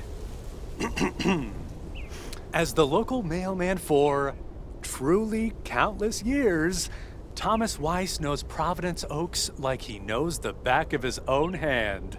So, Mr. Weiss, how would you characterize this small, cold town and its warm inhabitants? That's easy, Connor. Whether you're new in town or have lived here for ages, what's clear is this. This gorgeous little lake town of ours cannot be summed up in a single soundbite.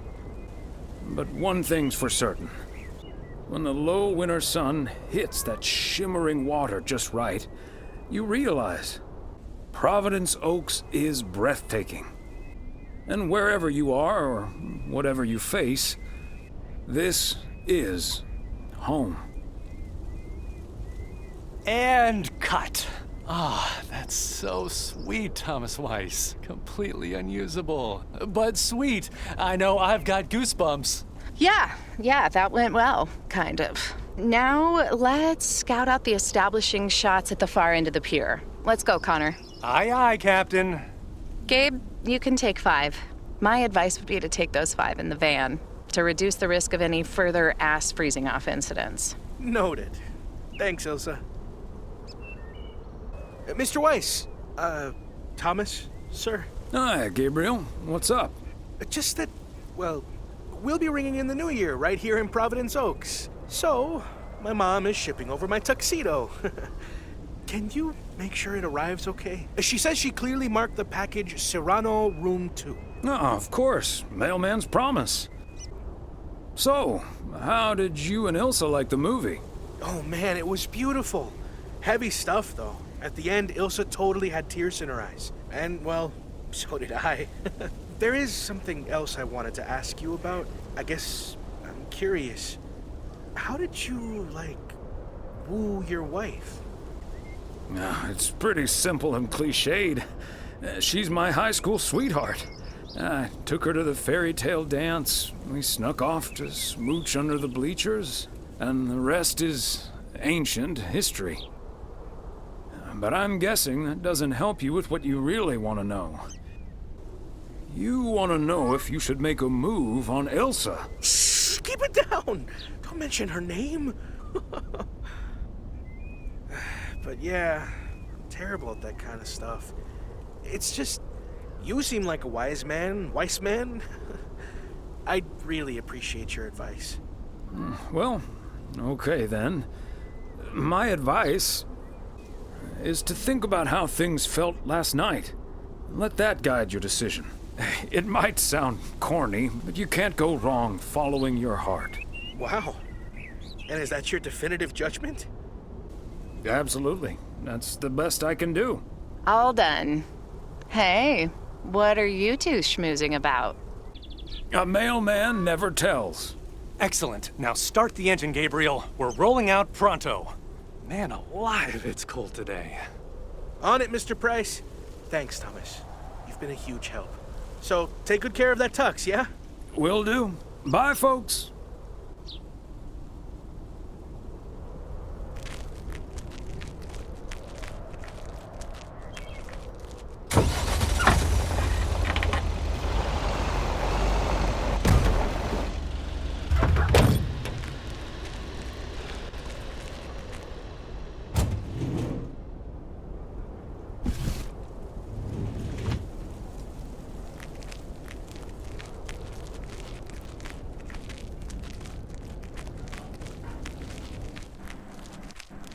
Hi there, ladies.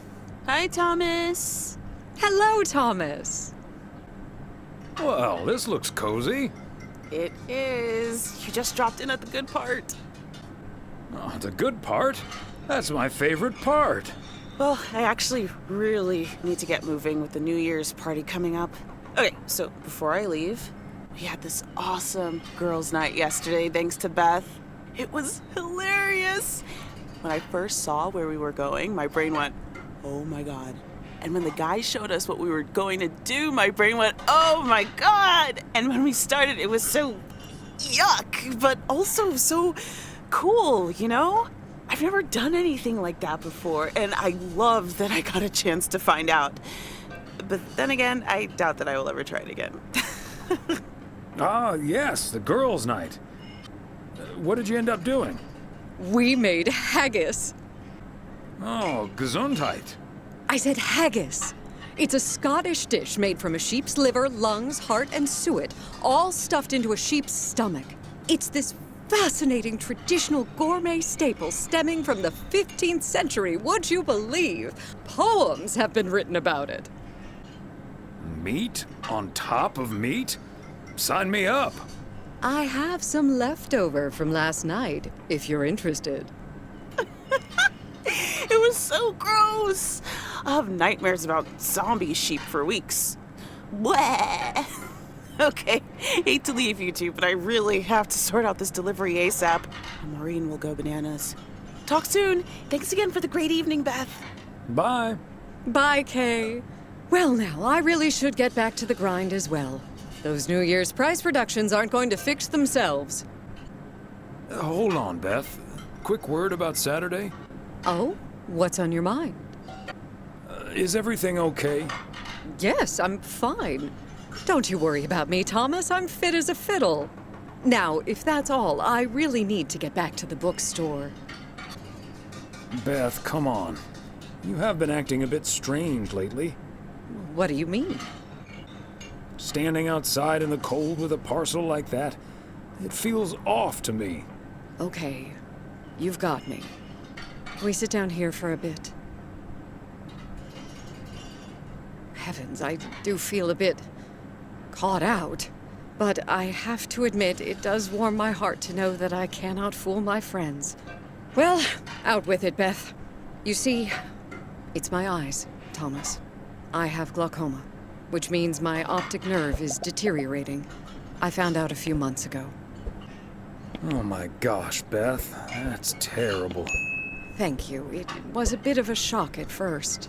I haven't told Emily yet. Daniel knows. It's not that bad yet, but it's not getting any better either. The thing is, this kind of condition happens slowly. And I haven't been the fastest in getting it treated, but they can stabilize it. That's why I wasn't able to fix the parcel on my own last Saturday. And that's why I'm starting to miss a few details here and there when I'm in the store. Or asking for peas instead of beans at Christmas dinner with all of my friends of all places. I had no idea.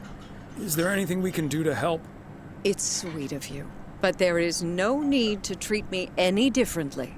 I've been going about my business as usual, first and foremost, because the deterioration is so gradual.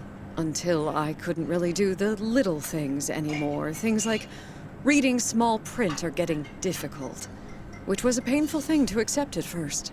Working in the bookstore is starting to give me more issues than I'd like. Getting older. It's a strange thing, isn't it? It's like that Robert Frost poem. The afternoon knows what the morning never suspected. Doesn't mean I wouldn't mind taking a little nap in between from time to time, though. Is this why you're really leaving for Georgia? I mean, will you be able to take care of yourself in the long run? It is a big part of why I'm leaving, yes. But at the same time, it isn't. How's that? What I'm trying to say is, when you really look at it, in the end, it's not all bad. You see, every limit is a beginning as well as an ending, as T.S. Eliot puts it. For me, there's really no use dwelling too much on that limit. I can't change it anymore at this point anyway. But I do have a choice in how to deal with it. Plus, Georgia has a lot to offer: museums, social clubs, and most importantly, my family. If you look at it like that, getting older may still feel like a cursed time, surely, but I also see each new year as a gift. An opportunity to start new adventures, explore, and have more fun. You can't take something like that for granted. I like that mindset. I had a feeling you'd understand. Hey, I'd make a pretty poor friend if I didn't. Well, I guess I really should be going now. Thank you once again, Thomas. I do feel better now that it's out. You're a good friend. No, thank you, Beth. Bye now. Hey, Thomas, have you seen Jack? Yep, yesterday night in my kitchen. Yeah, okay, but I kinda need him now. I'm a sitting duck right now. I'm toast if Morgan suddenly shows up. Yikes. Maybe I can help out? Good afternoon, gentlemen. Sorry for interrupting your conversation. Mr. Coleman, I see you've managed to be present at the job position you're currently holding. I think it's time you and I had a little chat inside the office. Mr. Morgan, it's so good to see you again. A little chat sounds wonderful. But I'm afraid there's an extremely urgent parcel I have to deliver right now. So stay put, and I'll be back in about 30 minutes. You can stay right here, Frank. I'm sure Mr. Weiss would be happy to deliver that package for you. Right, Thomas? Wrong, sir. If you think I'd do that, you're terribly confused. Excuse me, sir? Hi. Hello. I heard you were looking for a guy in a light blue shirt with a mustache to purchase illegal fireworks in the parking lot of the post office? Well, you found him. Illegal fireworks? Who do you think I am? Sir, you don't have to keep your guard up. Frank and Thomas here both know me very well, and I'm sure they won't tell a soul about what you're doing right now. So, what will it be? I've got rockets, Roman candles, fountains, sparklers. I even have barrages that'll give you a fireworks extravaganza that you won't ever forget. I think there must be a misunderstanding here. Please, don't put Mr. Morgan in this position. If people walk by and see this, they might snitch on him and get him into trouble. He could even lose his job over this.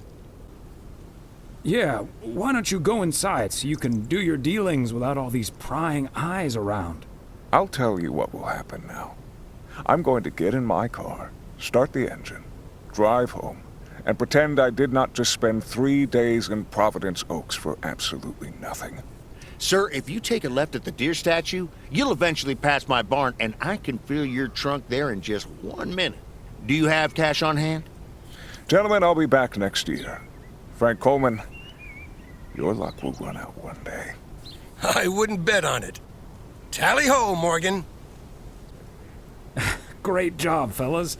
Morgan will be cursing all the way home. If you can't stand the heat, stay out of the kitchen. Thanks, guys. I owe you one.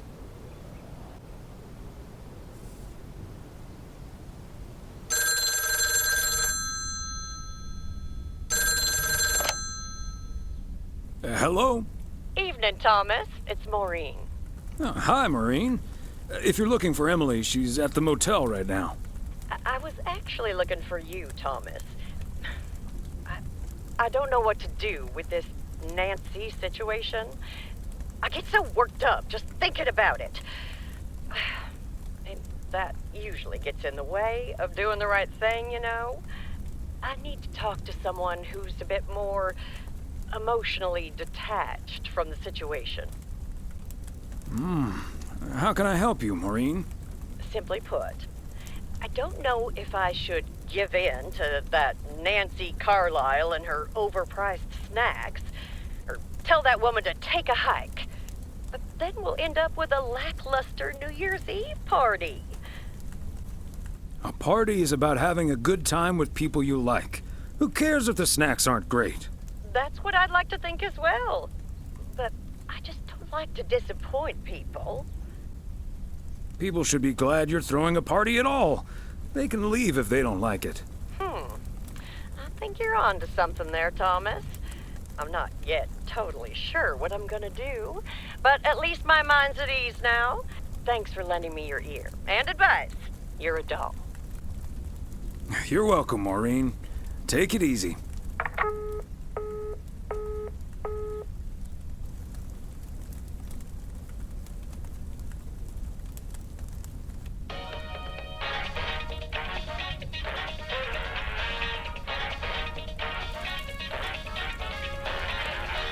I hate to admit it, Klaus, but if it wasn't for you, I would have been a goner.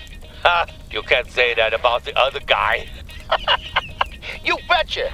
You made a mess, man. Blood and guts everywhere. It's not the first time I've made Schweinbraten without cooking. Ha!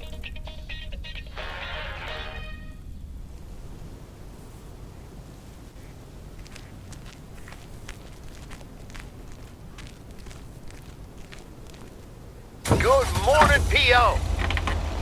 The weather forecast, it will be bright and beautiful.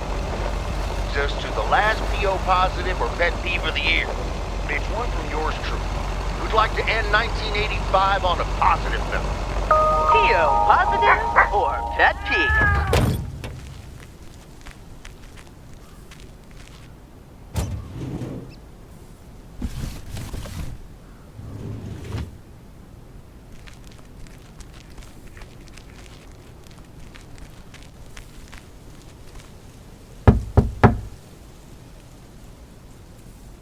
Another day, another dollar. I'm starting to sound like Frank.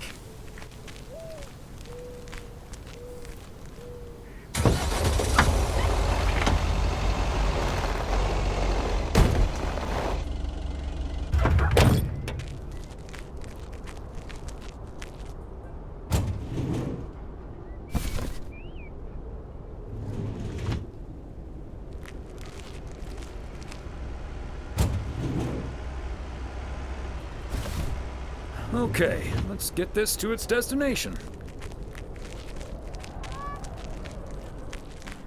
Thomas, it's good to see you. Thanks again for the little chat we had yesterday evening. Don't mention it, Maureen. Was glad to help. I think I've made the right decision. But I guess some situations don't have a perfect solution. You'll find out tonight, Thomas. We'll have a grand old time regardless.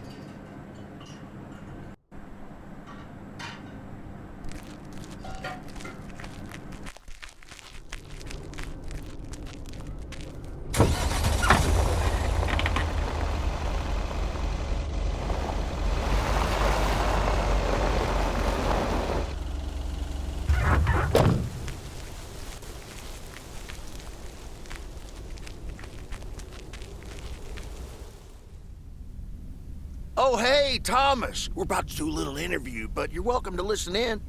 Mr. Price, you know Thomas Weiss, don't you? Sure do. You're resident mailman, am I right? Good to see you, man. Hi, guys. Don't mind me. I'll just be a fly on the wall here. That was Open Sky by Velvet Moon, one of my favorites. Folks, we have a special treat for you today because I have a guest here at the Reynolds studio. You know that happens from time to time, but today it's a bona fide big shot. None other than KNW6's own newsman extraordinaire, Mr. Connor Price. Thanks for having me, Jack. Always nice to talk to a fellow broadcaster. Coming up on our 10th anniversary, Mr. Price. But you've been at KNW6 for longer than that, no? Yeah, it's been... Gosh, can you believe I started there way back in '66? As a segment producer on Portland Rise and Shine. Still remember the title of my first item, too. Is Poplin Still Poppin'? That's a great title. And yet, this is the first time you've come to Providence Oaks. First time staying a while, at any rate. So, Mr. Reynolds, how would you describe this town? Well, I'd say it's a... Hey! Wait a minute. Who's interviewing who here? I'll ask the questions, thank you very much. Apologies, my friend. Just can't help myself. Always chasing the story, me. It's the commitment I've made to our viewers. The price guarantee. So, what stories are you chasing here in P.O.? Oh, you know, just trying to capture the old couleur locale. I must say, the people here are very friendly, and I hope the feeling's mutual. Right, Thomas? That's Thomas the mailman over there. But never mind, he's not mic'd. Yes, and no, I'm not. You don't say. Because we happen to have a little section called P.O. Positive or Pet Peeve. You might have heard of it? Can't say I have, but I do like the alliteration. Well, Lucinda Boyle called in a pet peeve yesterday, saying you were quite rude to her when she asked you for an autograph. Well, I'm sure that was a misunderstanding. See, I must have been on a really tight schedule, because otherwise I'd do anything for a fan. That's... The price guarantee, right? Sure. Anyway, we'll be back with Connor Price, KNW 6-star reporter, right after this. What the hell, Jack? Ambushing me like that live on air? Relax, just joshing you a little. But I'll let you plug the heck out of this Oregon Trail thing you're filming. How's that? We'll make sure everyone in town fully cooperates with your crew in the home stretch. Well, speaking of the home stretch, I better get back to my job as a serious broadcaster. It's been real, pal. Can you believe this guy? Sheesh. Don't take it personally, Mr. Price. Jack's a swell guy. Huh. That's the thanks I get for stopping by amateur hour. Sorry you had to witness that, Thomas. Made for good radio, though, while it lasted anyway. I'll see you at Moe's tonight, yeah? You don't want to miss what Frank's been cooking up. Can't wait. See you there.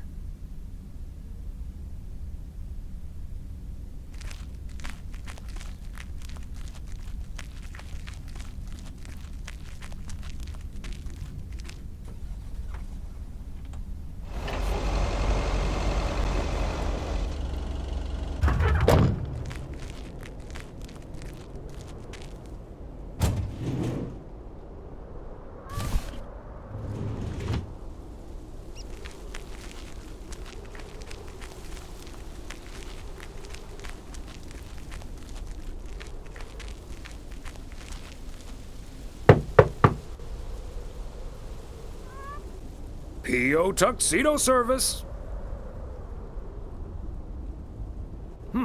He's not in. I should probably leave it with Ilsa then. Room 9.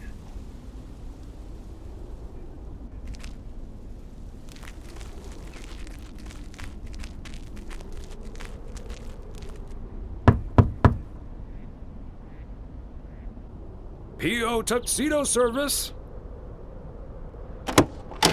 Hi, Thomas. Oh, is that Gabriel's tux? Signed, sealed, delivered. That's the Weiss guarantee. Okay, I'll take care of it. Thanks. Right then, I'll... I'm feeling fine, I'm feeling strong. It won't take long. Ooh, when I use my witchcraft. Ooh, when I use my witchcraft. Ooh, yeah. Well... Great. So...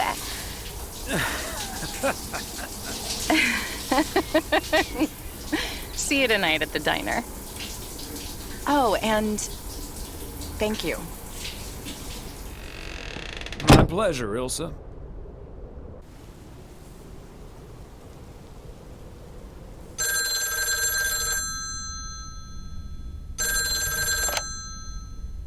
Hello? Hi, Meredith. It's the Weiss family again. We wanted to wish you a happy new year before we're going to Moe's.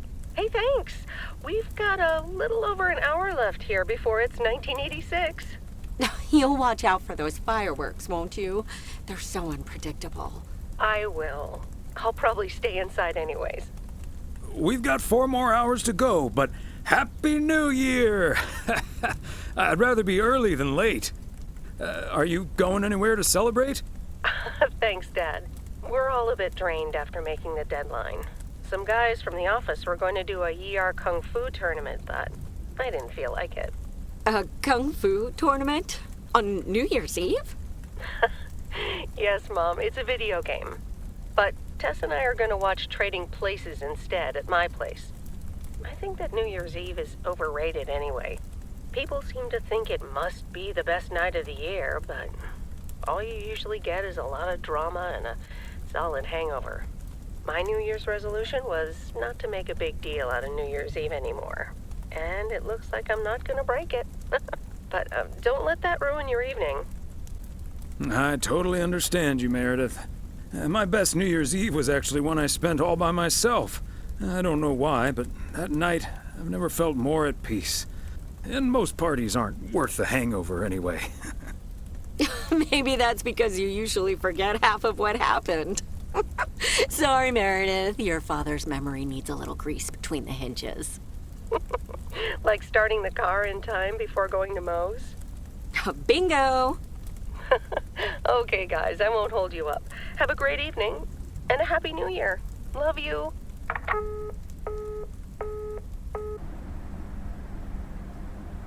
My beautiful people, may I have your attention for half a minute? First of all, welcome to Moe's. We're excited to celebrate the last few moments of 1985 together with you.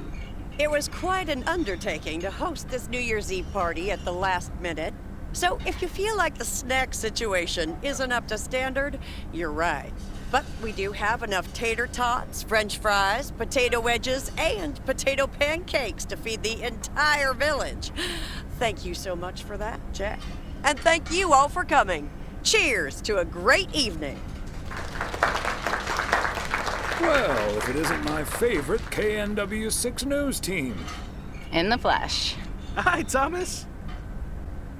Nice tuxedo, Gabriel. Thank you. And thanks for making sure I got it. I put it on right after I got out of that shower. He toweled off first. Don't worry. There we go. Champagne for my real friends and real pain for my sham friends. Hi, Connor. So, is the segment on Providence Oaks in the can yet?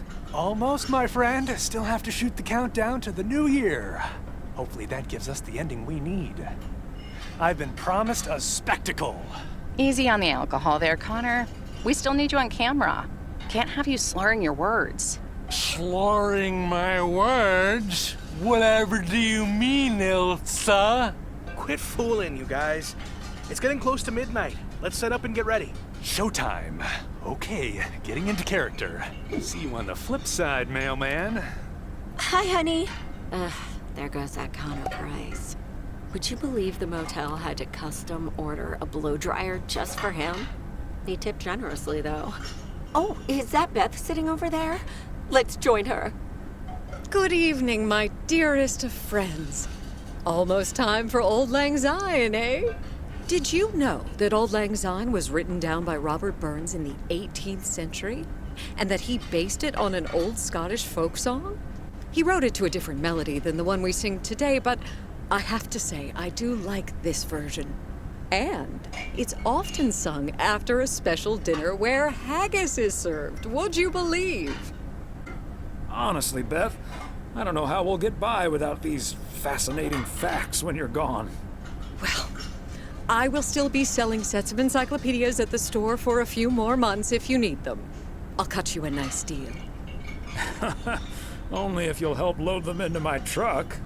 All joking aside, my friends, now that a new year is upon us, I feel a moment of thanks is in place.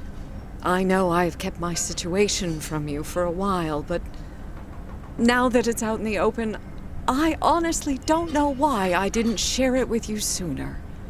Pride, I suppose. But I feel so much better now. So thank you, my friends. That's what we're here for. Glad we could be there for you, Beth. And thank you for opening us to it. We'll always be there for you. But you have to let us in first. I hope you remember that when you're in Georgia. Definitely. In fact, it's my new resolution for 1986. Along with letting go and seeing where life takes me. What about you, Emily? Any resolutions? Well, less work and more fun, I suppose. Now that this guy Matt is joining the motel, I am looking forward to a bit more quality time. What about you, honey? A long holiday might be nice. Oh, yes, the Florida trip. I'm really looking forward to that, too. Should old acquaintance be forgot and never brought to mind? Well, whatever the future brings, this old acquaintance here will be hard-pressed to ever forget you two. And we'll be sure to bring ourselves to mind. We sure will. We'll stay in touch. And like you said at Christmas dinner, even if the reasons for change are sometimes out of our hands, let's focus on the new beginnings that come along with them. And what better time for new beginnings than New Year's Eve? Attention, folks! It's showtime! If you want to see the biggest fireworks show west of the Rocky Mountains, you better be standing outside in about 10 minutes. That's my cue. From a little spark may burst a flame, as Dante once put it. But I need to visit the ladies' room first, or I'll turn into a pumpkin. See you outside. Isn't she marvelous? I'm so happy for her, but I am going to miss Bethy. So will I. Seeing a parcel addressed to the bookstore always brightened my mood. It makes me feel a bit melancholic. Even more than I usually am on New Year's Eve. This odd feeling of looking back and forward at the same time, and now I'm doing that over a much longer period than just the coming and going of the year. I know what you mean, and there's nothing wrong with that. It's good to have something to look forward to. And we sure have something to look forward to, don't we? I guess that's what's most important in life. But let's enjoy the here and now instead. Our wise and beautiful daughter just taught us not to demand that this should be the best evening of the year. But we're allowed to try it, right? So this is where my speech ends, my dear husband. And now I need a glass of champagne. I'll drink to that, and to you, and all the good things the new year will bring us. Maureen, I need champagne. For me and my beautiful wife. You got it, sir. Just grab your glasses and join me in the bottle outside. It's less than a minute now. 20 seconds on go, Mr. Price. Go. And so, 1985 draws to a close. With mere seconds left in the year, I've been told this little lake town will strive to end 85 with a bang. In 10, 9, 8, 7, 6, 5, 4. Holy Toledo! Ilsa, are we getting this? Somebody check on Frank! That sure sounds like a delicious eggnog recipe. Hurry up, dear. It's coming up next. Yes, yes, don't get too excited now. It's just a preview, remember? And now, a man with a very special New Year's resolution. And he's going to tell us all about it. Isn't that right, Sybil? Absolutely, Bob. It's none other than our roving reporter, Connor Price. Connor, my dear, where in blazes are you? Well, Sybil, I'm in beautiful Providence Oaks, wishing you and Bob and our viewers a joyful 1986. And as for my New Year's resolution, Bob, why, it's my very special price guarantee to all of you that I will be sharing gripping tales and intimate portraits from all over Oregon in an all-new series of special reports on small-town America. Part 1 will air tonight at 8, right here on KNW6. And it will be all about the gorgeous little lake town where I was fortunate enough to spend the waning days of 1985. Here, let's take a look at an exclusive sneak peek. Providence Oaks, an idyllic town by a lake just south of Melville. It's where this reporter counted down to 1986. And although, unfortunately, the fireworks started a little early, so we didn't quite manage to catch them on tape. Take it from me, it was quite the spectacle, courtesy of postal worker Frank Coleman. Just a faulty batch of leftover 4th of July material, I guess. Not mine, anyway. No siree. But I'm all right, folks. Really, everyone can stop calling me at home. I'm A-OK. And perhaps that encapsulates the true nature of Providence Oaks. Or P.O., as it's called by those who know and love it. It's a town where even when things don't go as planned, folks will be all right and A-OK. It's just, we help each other out, and there's nothing we can't fix. A town where first impressions can be deceiving. This town may look sleepy from the outside, but trust me, there's always so much stuff to do and take care of. Ugh. A town where generations have grown up. It's a great place to raise kids, and also a great place to have been raised as a kid. Myself, I mean. Back when I was a kid, being raised here. Was that okay? A town where patience is still a virtue. To be honest, I'm not entirely sure if this is where I'll find what I'm looking for, but I do know I can keep looking here for as long as I want, and that feels great. A town full of unique individuals that, deep down, have more in common than you'd think. The average Providence Oakian probably doesn't exist. We do tend to keep to ourselves until someone needs us. Then we show up. Always. A town you can't help but love. I just think it's the best place in the whole wide world.